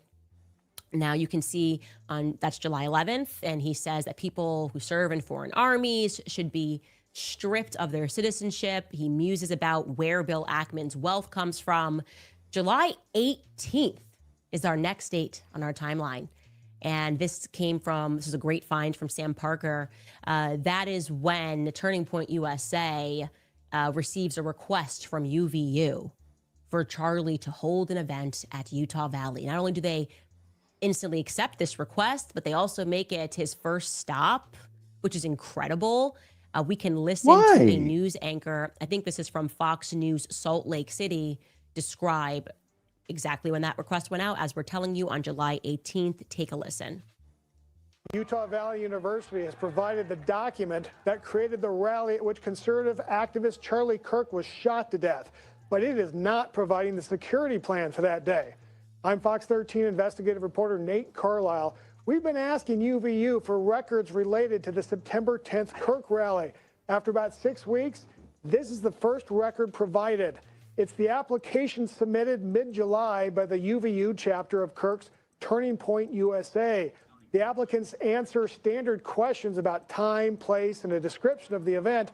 However, we noticed there is one question not asked on the form, whether organizers need any police protection. That's a standard inquiry at, for example, University of Utah events.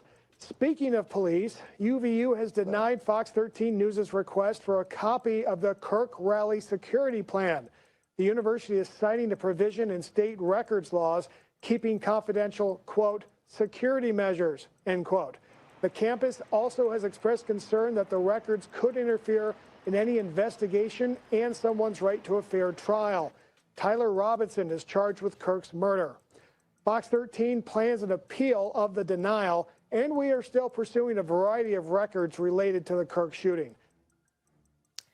Well, Fox 13 News, if I can be of any assistance, you just reach out to me because I've done a lot of these events and everything happening here is unusual, okay? For them to honor a request. That woman said, Fox 13, call me. This chick is crazy, y'all. How is this a thing? They get every university across all 50 states trying to get Charlie and I to speak, okay? A request Not going recently. in that late, You ain't being been there. honored and becoming stop number one within a couple of weeks. I'm going to say that's never happened. I'm going to dig through my inbox, okay? I'm going to dig through my inbox. I'm going to see what the normal security protocols are, because as everybody has noticed, You're gonna have to dig through 8 years, ma'am, because you ain't been there that long. Like we need to hold her accountable on the fact, like, look, you ain't been there in 8 years. Brenda, let it go. That face is crazy. there was no ambulance on standby. And that's against Utah law. And so it's interesting that they don't want to release the security plan, because I'm pretty sure this was an extraordinary first-time thing where they didn't have a security plan. And I had received a tip, and I do want to check this out, by the way, that they also had initially slated for this event to be inside, but it was moved. Again, I have to look into that. I'm not confirming that. But if that's true as well, things are about to get very interesting. And guess what, guys? There's more. And this part is crazy. I guess it's not really crazy. I think I saw like Milo Yiannopoulos tweeted, I think Israel did it. And that's because he was tweeting about the bizarre lie of them saying Erica Kurt was accepting this award, and they completely fictionalized it. They've just been lying nonstop, quickly, right? Right out the gate. Bibi Netanyahu doing propaganda rounds, denying that he had anything to do with the assassination of Charlie Kirk. Perfectly normal thing to do. Right? Perfectly normal. For some reason, I didn't feel compelled to do that. I didn't feel like I had to get on camera and make a statement that I didn't kill Charlie Kirk. But Bibi Netanyahu felt that he needed to do that. And all. Technically, you've been doing this for the last 6 weeks, 7 weeks of saying that you haven't killed Charlie Kirk through look at who else probably, maybe, possibly could have had motive to delete Charlie Kirk. But don't look at me. I mean, that's basically what you're doing, Candace. You're the only one saying everybody, you're the only one casting blame on everybody else. You're the only one doing that. And it's very possible that the reason you're doing that is because you don't want people to look at you. I could be going crazy. All the sycophants in America echoed that statement, and nobody had accused them. A thief runneth when no one pursueth, right? Well, here's some explosive news for you that I can now, beyond a shadow of a doubt, confirm. Putting my name on this. Not only can I confirm this, but I can publicly challenge the very Zionist occupied Trump administration, who is aware of this, to deny it, to come out and say, no, that's not true. Okay? And if Kash Patel is done crying about the mean tweets on the internet regarding his sensational singing girlfriend, he can also certainly make the time of day to deny what I am saying if it is untrue, right? Because this is pretty relevant. Now, I should say that some people had actually reported this earlier. Like Mel, I've been telling you to follow her, Village Crazy Lady over on X. She was actually... we're following the Village Crazy Lady right here. Let me just point out one more thing. Earlier, I mentioned whenever Candace references scripture, she always buggers it up. She always messes it up. Did you hear her quote a scripture a moment ago? You may or you may not have known. It's okay if you didn't. It's an obscure passage that she tried to quote. Did anybody catch it by any chance? Let me just see real quick.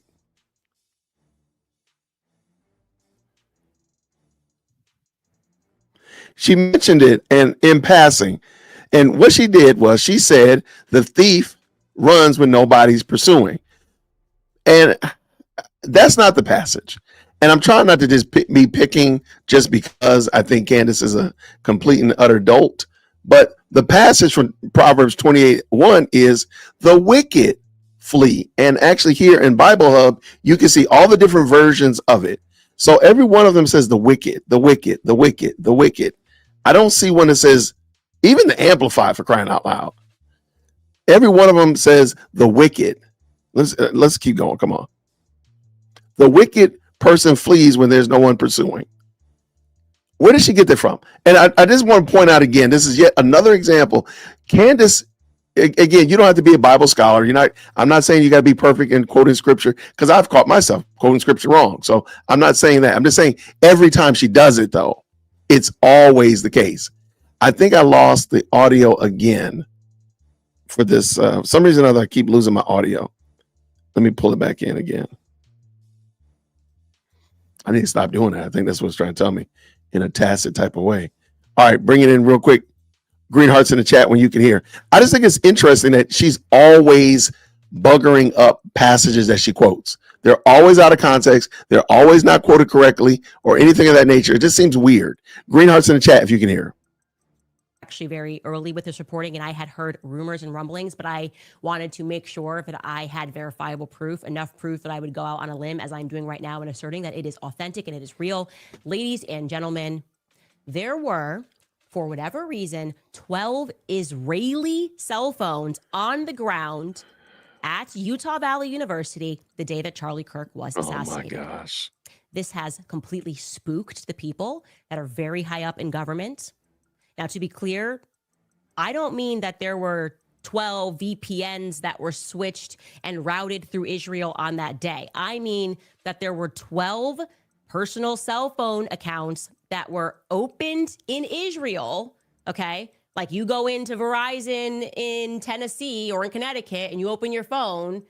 I am saying that they opened their phones in Israel, those accounts in Israel, and they were on the ground on September 10th at Utah Valley University when Charlie was shot. Now, the NSA knows this. Kash Patel knows this. People in the current administration know this, and they are desperate for some reason to stop that information from being released to the public. Why? Because they're the most transparent administration ever? Is that why?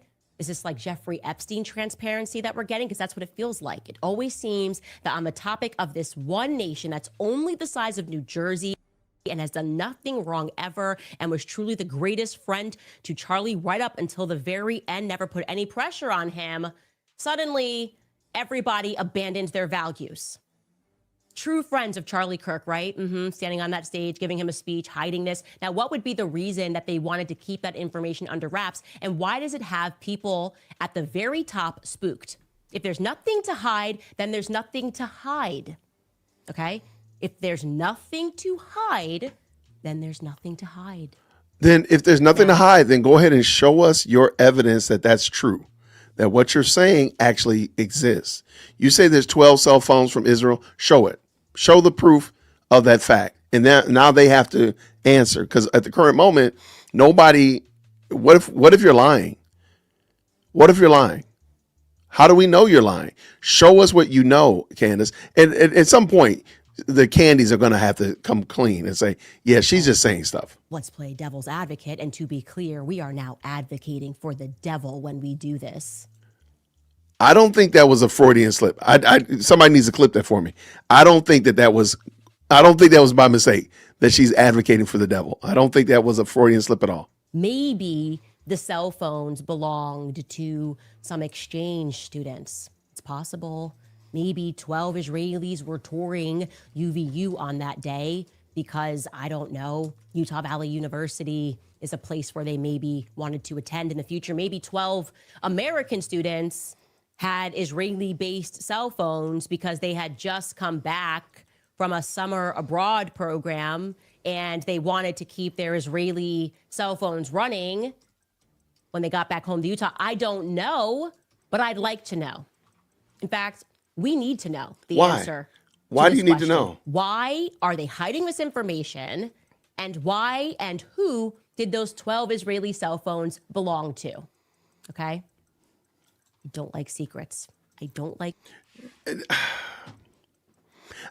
stopping in the middle of this, but this is some grade school type thinking here that you're supposed to know everything, Candace. That's just crazy work. Let's get done with Jason. Especially when they pertain to the public execution of my friend Charlie Kirk. We'll take a break and we'll come right back. I don't think it's a friend. Okay, real quick, shout out to the fantastic supers. Thank you so much. Avengers Assemble says this: someone get Nick Fuentes a pacifier. I'm right there with you. Thank you so much for the $2 super. What do you say here? Carrie B with the $5. Nick is such a piece of crap, and I don't see him as a Republican, just pretending to be one. I agree with you. The problem is people keep lumping him with the Republican GOP conservative side, and he says he's a Christian. There's a problem there, and I think we have to have that discussion out loud and be clear about it. Thank you so much for that $5 super. What does MT say with the $5 super? Sad times when prominent Jews exhibit stronger Christian morals than prominent Christians. Fuentes using Christians should have been rebuked years ago. I agree 100%. Now, he does profess to be a Catholic, if you remember that, him and Candace having that discussion, which is kind of interesting. I never hear her mention that at all, but why am I surprised? Why am I shocked? I'm not. Shout out real quick. Thank you so much. 5687 with the $5 super says this isn't just a feud. It's important we keep ungodly, racist, and anti-Semitic ideologies out, or we'll become just like the left, captured by crazies. No argument for me at all. I agree 100% for sure with you. Keep it going. Thank you so much for that $5 super. Now we got $10 from Cassie. Stephanie Case, she says this, hasn't she said multiple times that Charlie thought he would die young? Why is she seemingly surprised that he had a succession plan? She makes zero sense. I agree. I agree. And he seems like somebody that would be planning like that. And I bet you had a will. He probably had all his monies properly, his trust in place, all that kind of stuff like that. Why is that shocking to you? Because she does not know Charlie Kirk. That's the thing. They're not friends. They weren't friends. Shout out. Thank you so much. Again, with another 10. Thank you so much, Stephanie. Another episode of nothingness. This is an episode. This is evidence, though. Evidence that she has nothing to offer. Talking about Charlie and his friends is now her cash cow. Call it out. Call it out. I like how you think, and I love how you think. And I'm sorry about that. There we go, right there. Avengers with the $2 again. Candace gripe session. Yeah, this is a struggle session, to say the least. This is a struggle session with the $2 super. I appreciate you. What's this right here? Candace needs to read Proverbs 6:16 through 19. I'll pull it up in a second. Thank you so much for that with the $2 super reminding us of that. Candace's last turning point event was in June 14th, 2024. Right. But that doesn't mean she was with Charlie Kirk. They have a lot of Turning Point mercenaries. There are people who speak at Turning Points, that have really no real affiliation with the organization. So is that weird? I think a better question is, where's her evidence that she and Charlie Kirk were friends? Just because you spoke at Turning Point doesn't mean that you were his friend. Keeping it going. Thank you, Eric, with the $10 super. Heads up. I've noticed some online content creators pitting Paul against the other apostles lately, making Paul authoritarian and subtly pushing the love is love nonsense. Yeah, shout out. Thank you so much, Eric, for that. And I've seen I've been down the rabbit trail of, Paul versus everybody else, the gospel of Paul versus the gospel of Jesus argument. So I'm totally aware. And I thank you for the $10 super. Here's the last one. Cassie says this, how does she know this about the phones? Haha, I feel like she just thinks lying is okay. Again, like she made statements like, again, Charlie was buried in a Catholic cemetery. He has a Catholic mass. Where's your evidence? Where? We don't know that there's any of these phones. This phone story could be totally made up out of whole cloth. Let's get back into this. Let's get done. From Israel. And we are getting the runaround from the Trump administration, the runaround from his friends. Nobody's talking to you, though. Stop asking questions and move on. What does this feel like to you? What does this feel like to you? Sometimes I wish I was born yesterday, right? It would be so easy to just accept it and be like, oh, yeah, there just was a lone shooter who, had never really been hunted, but he got really lucky and he just fired this shot and he never been to the campus, but he somehow knew how to scale the buildings, running around like Spider-Man. I wish I was born yesterday so I could just accept that. I do. Unfortunately, I wasn't born yesterday. I was actually born 36 years ago. And everyone is full of it. I am looking at a situation where Charlie was betrayed and is actively being betrayed every day by the very people that he helped to elect, the people that are in office. They are betraying him by trying to feed us this nonsense, okay? They are feeding us, they're selling us crap and trying to tell us it's food, right? Like if this is nourishing or something. I just won't tolerate it, okay?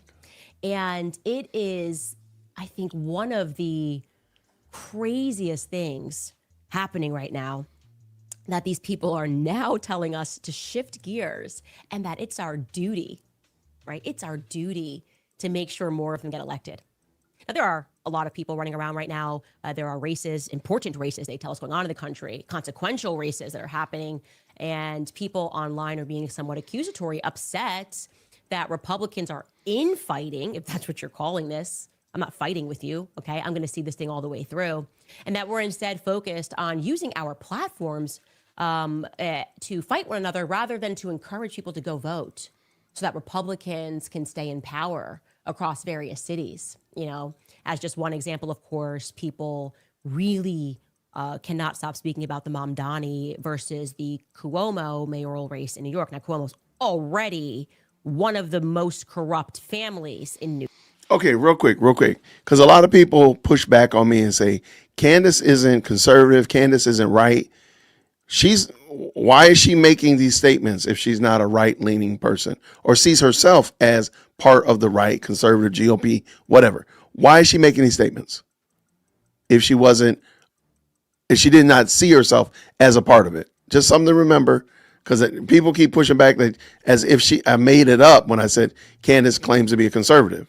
New York. And now they're like, no, switch gears because Mamdani is going to be worse. And it's your job as a good little Republican, okay, to go out there and to make sure that Mamdani doesn't win. And to those very many people, I would like to say, no, I'm good, actually. I'm just not interested. I'm interested in nothing until you start telling the truth about what happened in Charlie Kirk. Until you acknowledge that a 30-06 did not go through his neck, did not get stopped, rather, by his neck. Until you acknowledge that story that you tried to sell us is complete BS, something that could take down a moose somehow did not take down Charlie Kirk. Are you kidding me? Are you absolutely kidding me? I'm not interested in your races around the country. I'm not voting until this is resolved, okay? This is toxic. You are toxic. And it is unbelievably abusive to suggest that I have to now reinvest and work for the exact same party that told me that if I voted for them and got the word out for them, and I did do all of those things, that things would be different. Corruption's going to stop. This is the same. So let me make sure. And I've said this before on multiple episodes. Charlie had a rogues gallery of enemies, right? You had people on the right, sure. But you had a lot of people in the alphabet, Antifa, furry, trans community, and of course, the people on the left. Notice Candace has nothing to say about any of those other people, just people on the right. I mean, Charlie said more about Muslims, negatively about Muslims, than he did about Jews. Let's just keep it 100. But she just cannot seem to find anything that he has said to implicate anybody else. Now, mind you, again, the gentleman that is in jail right now, trans, gay, furry, leftist. But we over here looking at Republicans. I got you. It makes perfect sense, Candace. Stop. Perfect sense. The most transparent thing administration that you've ever seen, except on those Epstein files. Yeah, I know he was like abusing children, but what Epstein files were we even talking about? No, thank you. No, nope. Goodbye. Not doing it anymore. You're left versus right. Don't care anymore. There is power and there is the rest of us. There is power and there is the rest of us. And you are not going to convince me that any of this stuff is consequential after I just watched Charlie Kirk catch a bullet in his throat. Oh, catch a bullet in the throat. All of you lie about it. Okay. There's actually this vintage clip from TRL. Remember Total Request Live with Carson Daly? That perfectly embodies me and how I am feeling in this moment. So let's watch that vintage clip together. Hi, my name is Mienda, and I live in Florida. Being a young black female and also a teen mother, what do you guys do to give back to the community? Also directed mostly towards ODB. I know Praz and the Fugees do things for the community, but what is going to be your thing for the community? Nothing.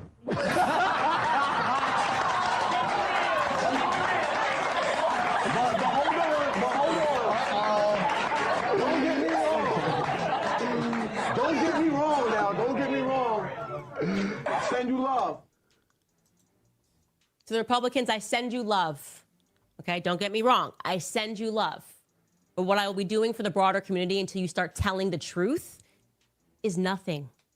Nothing. So don't at me. I just don't care at all. Not even a little bit.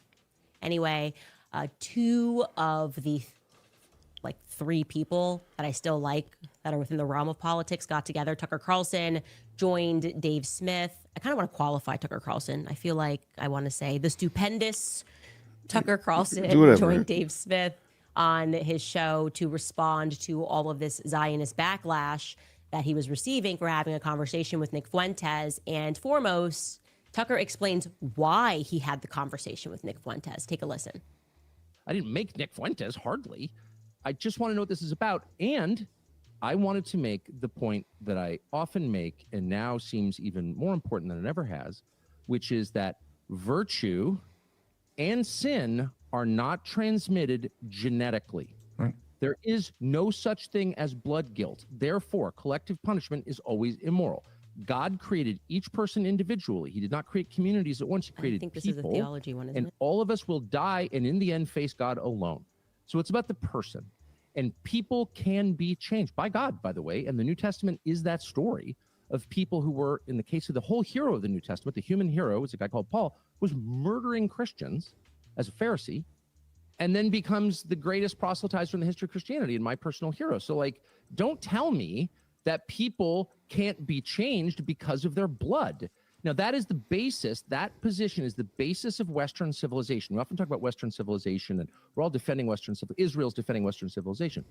Israel does not have a Western position on this question.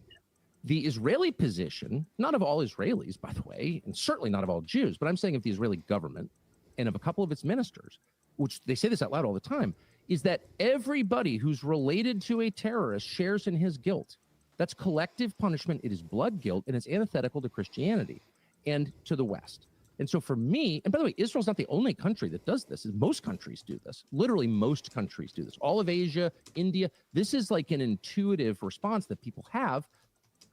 Okay, so that I actually introduced that wrong. That's Tucker just giving delivering the broader theological point, which is important, that people have the capacity to change. And actually, we're kind of in this weird psychosis as a society. And I would say that this is kind of one of the things they're trying to deliver to us, is that some people are just deplorable. Like everything about them is just so deplorable, and we have to throw them away. And that's what creates these sort of movements where people are just tired of it. They're just tired of this. This is not the way that Christians think, actually. We very much don't live in a Christian society because we live in a Christian Zionist society, and Christian Zionism is it's a paradox, okay? There's no such thing as Christian Zionism, because Zionism is all about identity, right? It's all about identity. Because I am a Jew, I therefore have a right to this land. Because they are Jews and I am a Christian, I recognize that I'm going to get into heaven if I just worship Bibi Netanyahu, even when he kills tens of thousands of kids. That is a political ideology. It is not a religion, and it is dangerous, and it's wrong, and it is backwards, and it is Nobody believes that. I'm sorry. And let me know, because I'm going to be starting my book discussion at 7:00. So let me know if you want to. I'll take apart this statement that Tucker Carlson made. It's funny because Nick Fuentes actually believes that. Nick Fuentes does believe in blood guilt or blood righteousness or born righteousness, imputed righteousness from your parents. He believes that. That's not something, and Tucker, you don't have to bring Jews into it. You can talk about the guy that you sat down with in that small little studio and talked with. Talk about him. Let's finish up. Of course, antithetical to the Bible. Now, Tucker then explains specifically why he chose to have a conversation with Nick Fuentes. Take a listen. You should be forgiving always. Things are being said right now that almost seem like they can't be forgiven. They're exhortations to violence. Clearly they are, et cetera, et cetera. Slander of a kind that's so severe. Like, how do you get past that? I think we should force ourselves. I interviewed Nick Fuentes to attack my wife and my son and my dad. He can attack my dad. And I interviewed him anyway. I choked it back, and I thought to myself, I want to hear this, and I'm just going to I try to make myself do that. So if tomorrow John Podhoretz is like, or whomever I'm mad at, right? People I used to know are calling me a Nazi, is like, you know what? I don't think he's actually a Nazi. Like, let's have a real conversation. Let's do the best for America. They should all be accepted. I don't think we should have permanent enemies who are American citizens. I don't, because I think the whole idea of it is we're united by citizenship, our common Americanness. Everybody's welcome, even if we hated each other 20 minutes ago.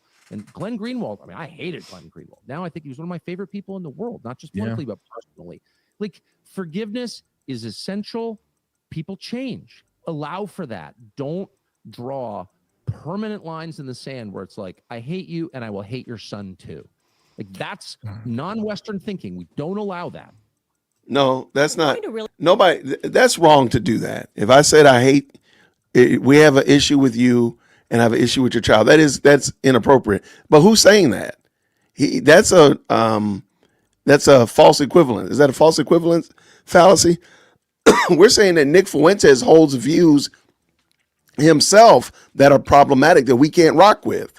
That's what we're saying. We're not saying anything about Nick's kids. As far as I know, he don't have any children. So that's an erroneous point. He don't got a wife or anything. Like, what are we talking about? We're talking about Nick. We're not talking about anything else. And I think Tucker Carlson is being duplicitous in that, because I think he knows that. Consider, you listen to Tucker's perspectives and what's guiding his perspectives, and then go backwards and listen to like Mark Levin and these people that get on their platforms and call him irredeemable, and you realize there's a different spirit moving within these groups, right? Because they haven't changed their position. Nick hasn't changed his position. It's not just he's irredeemable because I say he's irredeemable. He actually has not changed position. So therefore, if I say that I hate you, and I say I hate you on Monday, and Tuesday I still hate you, I haven't changed my position. Why would you change your position on me if I said I hated you Monday and Tuesday I still hate you? Why would you change your position? Like, Jason hasn't repented. Jason hasn't changed. It is adorable that Tucker brings up people changing in the scriptures, but they don't just change. They are redeemed and they're made alive and they repent. Paul repented of those crimes and those sins that he committed against the early Christians. But he just seems to miss that. But again, hey, we're listening to Candy over here. Candy's such a great theologian. And he is what Christianity is, right? It's about forgiveness. It's about when you're angry, not assuming that there's some like blood oath that you need to honor, but saying, you know what, Nick Fuentes says something crappy things about me and I'm going to speak to him. I did the same thing. I was like the bigger person, hosted him, and he was, by the way, still a jerk. But this idea that he shouldn't have a platform, he shouldn't be allowed to speak. He shouldn't. Who said that? Ben Shapiro said that he thinks Nick Fuentes should be platformed again. And by the way, I think it's adorable that Nick Fuentes says some of the grossest stuff and nobody on the left seems to even care about what he says. That I don't know if that stands out to anybody else. It seems to be very, very interesting. Only people calling out Nick Fuentes are people on the right. I'm not saying anything's going on. I'm not saying any shady business is happening. I'm just saying. Be allowed to think. You shouldn't be allowed to breathe. Who said that? What is that from? What is your faith? You're definitely not going to convince me that that's the first 5 books of the Bible. Okay. I know what your faith is. It's Zionism. Okay. You guys behave like gangsters. You behave like you are only loyal to one another, and you'll come beat up any person figuratively.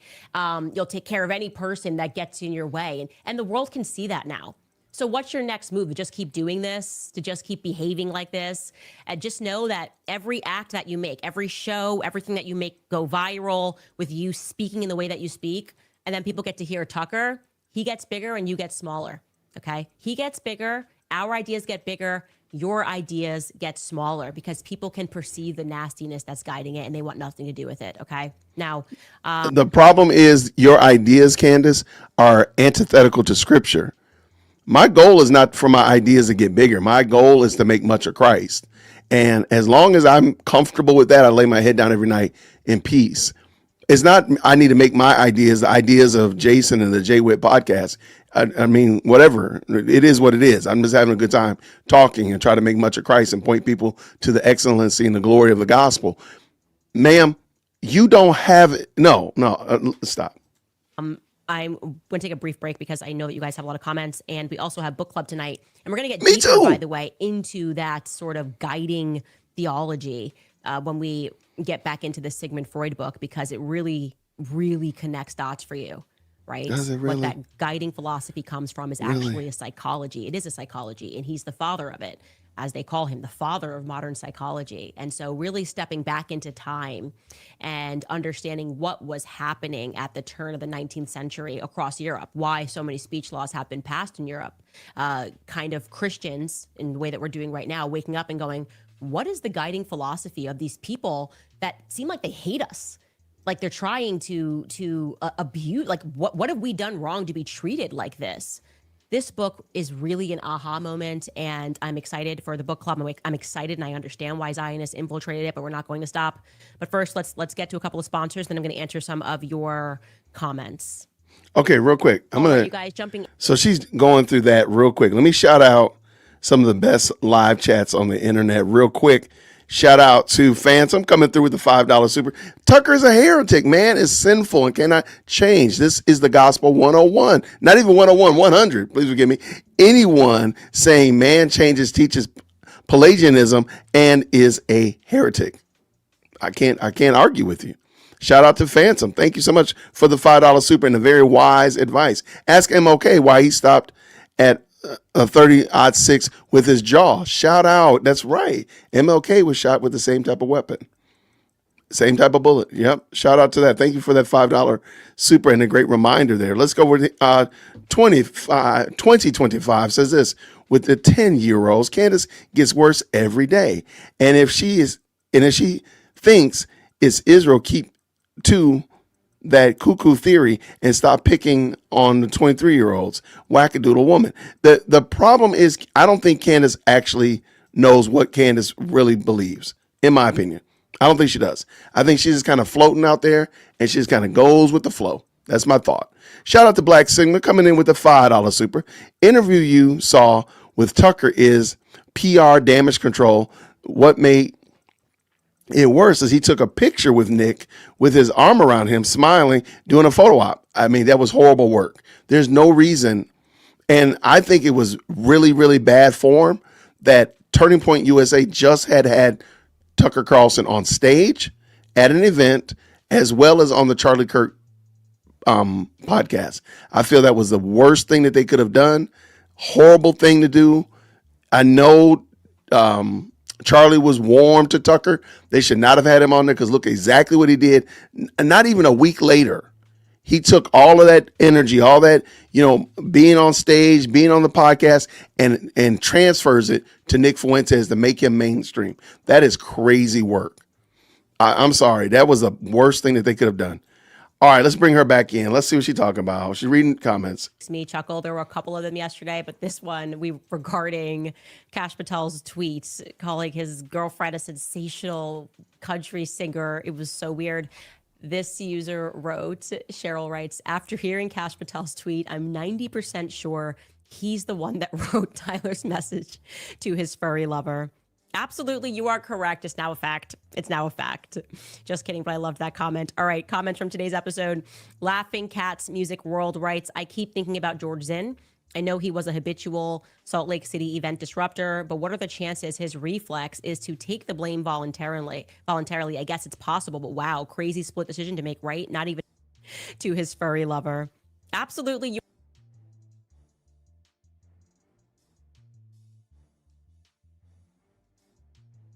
to his furry lover. Absolutely, you are correct. It's now Sorry about that. I argue that Candace's show is actually pre-recorded. And I wanted to look back. That's a comment. And that's a comment from yesterday. It said 22 hours ago. Why does she not show any other ones? Because they're not new. I don't think these are new comments. I don't think these... I could be wrong, but why is she not populating on the screen like I do the comments? Why is she not putting them up on the screen? Because it's a pre-recorded show and she doesn't want you to see those dates, or she don't want the people in the chat to start wondering, well, who is this person? Because I don't see them in the chat. All right, let's finish up. writes, I keep thinking about George Zinn. I know he was a habitual Salt Lake City event disruptor, but what are the chances his reflex is to take the blame voluntarily? I guess it's possible, but wow, crazy split decision to make, right? Not even a hesitation. I told you guys that we had a source leak to us. He went to the hospital. He went to Utah Valley Hospital after this event to treat some of his like mild injuries from being dragged. And he told people that he was told to do it and he was paid to do it. And Are they from that day though? Like, why is she not populating them on the screen? I would love to see him. And if I'm wrong, I'll accept it and say, oh, no, then, because that's part of my theory why I say that her show is pre-recorded. So 2025 HJR, if there's something I'm missing, let me know. But he didn't know where the payment was coming from. So yeah, this entire thing was just an operation. Like I said, Brandon Hansen writes, been a lifelong Israel supporter. Recently, I've come to not like Bibi, but I still love the land where the Lord was born, a Zionist who dislikes Netanyahu. Curious how you feel about that. Love from Maine. It at least makes me happy to hear you acknowledge that there's a demon. It's the strangest thing to me when these people are treating Bibi Netanyahu like he is their Christ. And that is what makes it a disgusting heresy, right? Like it's to misinterpret the Bible so much that you're basically platforming and honoring what Bibi Netanyahu does, avoiding the topic, not acknowledging that what he's doing to the Palestinians is wrong. Having love for Jerusalem, that makes sense. Having love to be able to walk in Jerusalem and to see the relics, that all makes sense to me. And I think I'm just more disgusted by people who turn a blind eye to everything that's happened to the Palestinians. It just makes me sick. And to see him on camera acting like such a gangster and people pretending that he's holy, where there's even a shred of documented proof that these people are the original people from the Holy Land is crazy. There's way more proof to the contrary, which they've stopped printing, even their own textbooks, which they've stopped printing, that point to the fact that they came from Turkey, the Turkic Ashkenaz tribe that came down, began speaking Yiddish, and then needed a place to go after World War II. It's crazy to me. The whole thing's crazy. Again, I would debate anybody on that topic. Why don't you? I would love for you to debate us on the topic of evidence that you and Charlie were actually in communication anywhere since you left Turning Point USA. That's the evidence I need you to bring up. I want you to debate that. I want you to debate what's going on in Nigeria. Shout out to Frank Steven. We had Frank Steven come on yesterday and we talked about Nigeria and the Nigerian Christians that are being murdered wholesale over there. How about you do a debate us on that? How about that? Just something different, change of venue, change of scenery. Do something else. Talk about another topic, Candace. Just something else. You can still come back later on. But, I want to debate you on that. I want to debate you on the facts that I say you have no evidence that you and Charlie were friends after you left Turning Point. There, prove me wrong. Feeling especially fired up about it. Smoky Mountain Kitty writes, always trust your gut. Our brain takes in far more information than we are aware of. I love your show and all that you do. Thank you so much. Beck Build writes, so glad Charlie had you. On another topic, dinosaurs. Hundreds of Bible-believing PhD scientists have evidence that dinosaurs are real, killed during the global flood of Genesis. The Institute for Creation Research answers in Genesis and creation. Okay, guys, I'm sorry. Nope. Sorry. And this is going to get, I bet you, the people that are going through my book club by the end of this, you're going to see that there was a conscious movement, as I said, at the turn of the century, same time they started going, oh, we found dinosaur bone.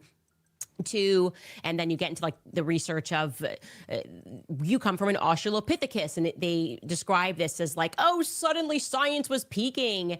And actually what was happening is they wanted to make people invest in scientism. That's a C.S. Lewis perspective. He writes about that in one of his books, where they wanted to turn science into God. And as long as they say there's an expert, there's research, experts say, that people would fall into line. And that's what we see happening. So I can't do a deep dive on the dinosaur thing right now, but the book club, we're going to go there eventually. And I just can, I don't know, I see a bigger picture, a broader picture now.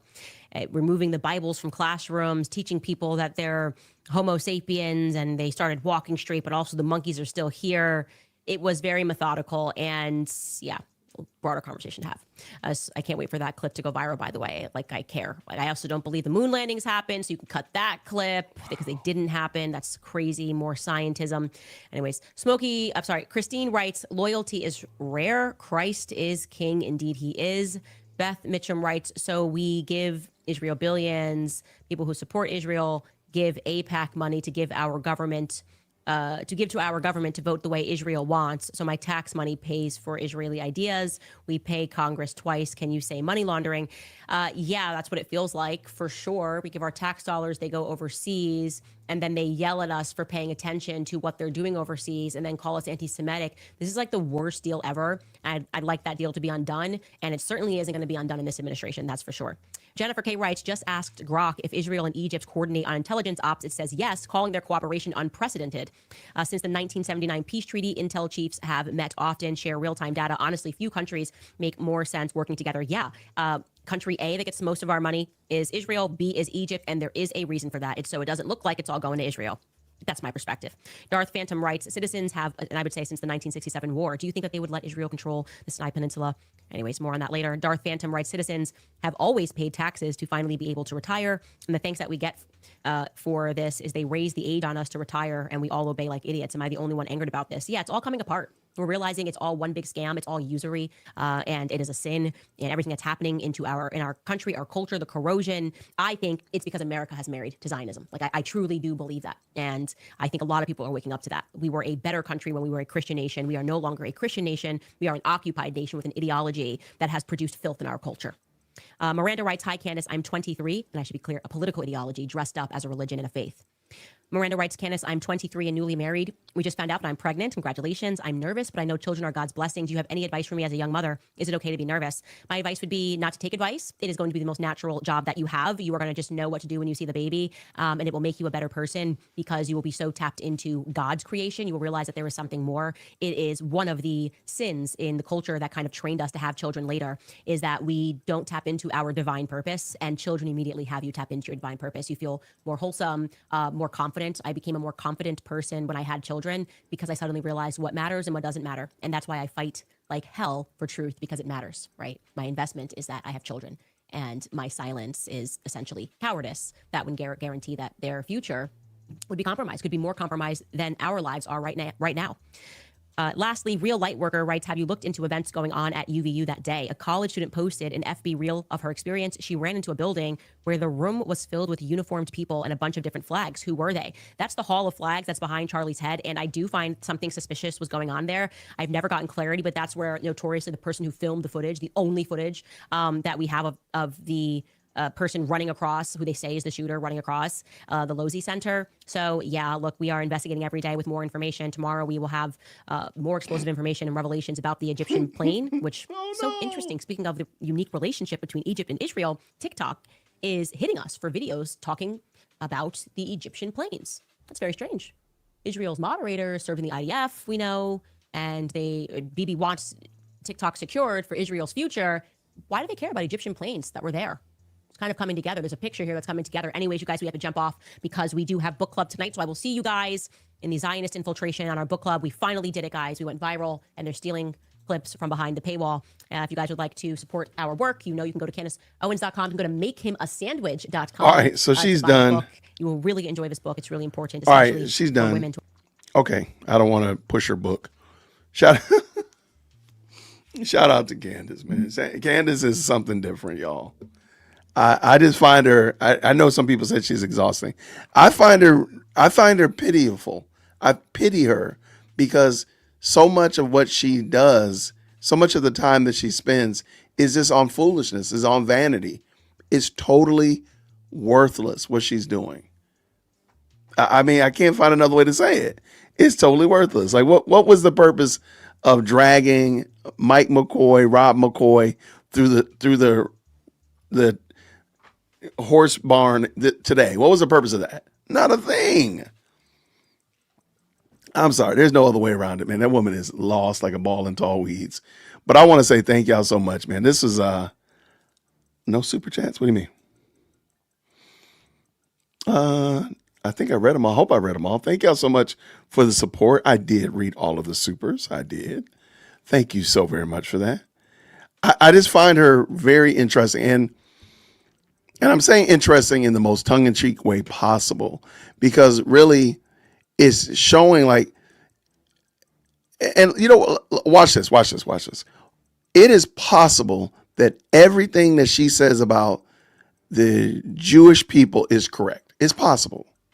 But in the grand scheme of things, it's really not that important. Even if what she said was true, which I don't believe it is, but even if what she said was true, in the grand scheme of things, it's not that important. It really isn't. You can factor in and say maybe 3% of my life is impacted by this knowledge and information.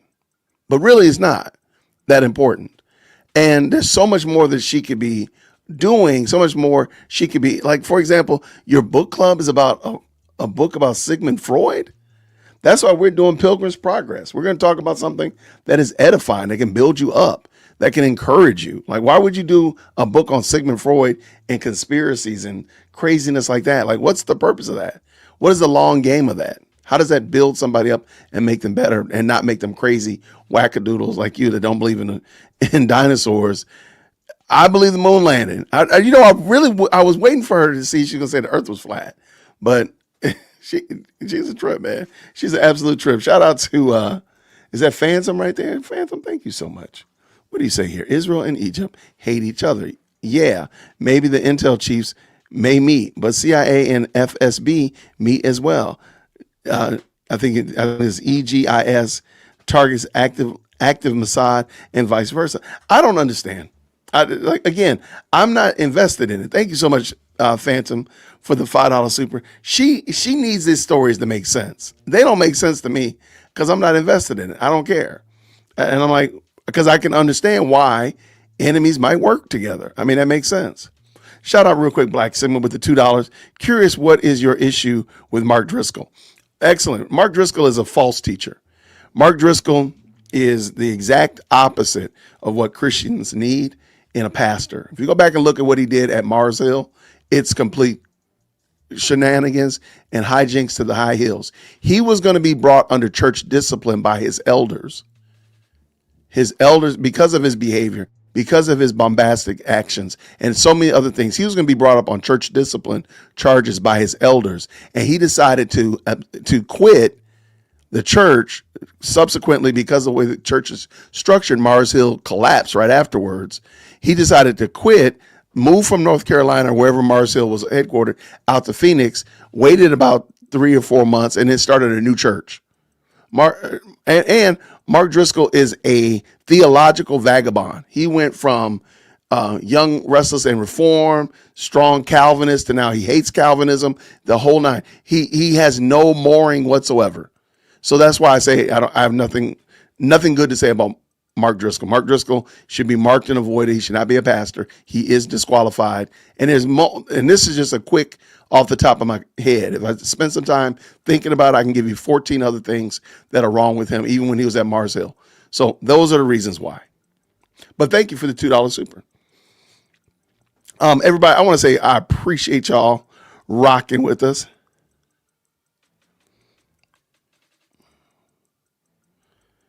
Dana and Heritage. I don't know who that is. Yeah, Mark Driscoll is a cult leader. I mean, that's it. My name is Jason, dearwokec@gmail.com. And this is a great audio series, The Rise and Fall of Mars Hill. I've talked to people who attended Mars Hill, and this story is very true. All right, good people. I am going to get ready to eat dinner real quick, and then I'm going to be back for our and he cusses too. I'll be back for the book discussion on the book discussion link. If you want to jump in, even if you didn't pick up the book, don't worry about it. We'll have a good time nonetheless.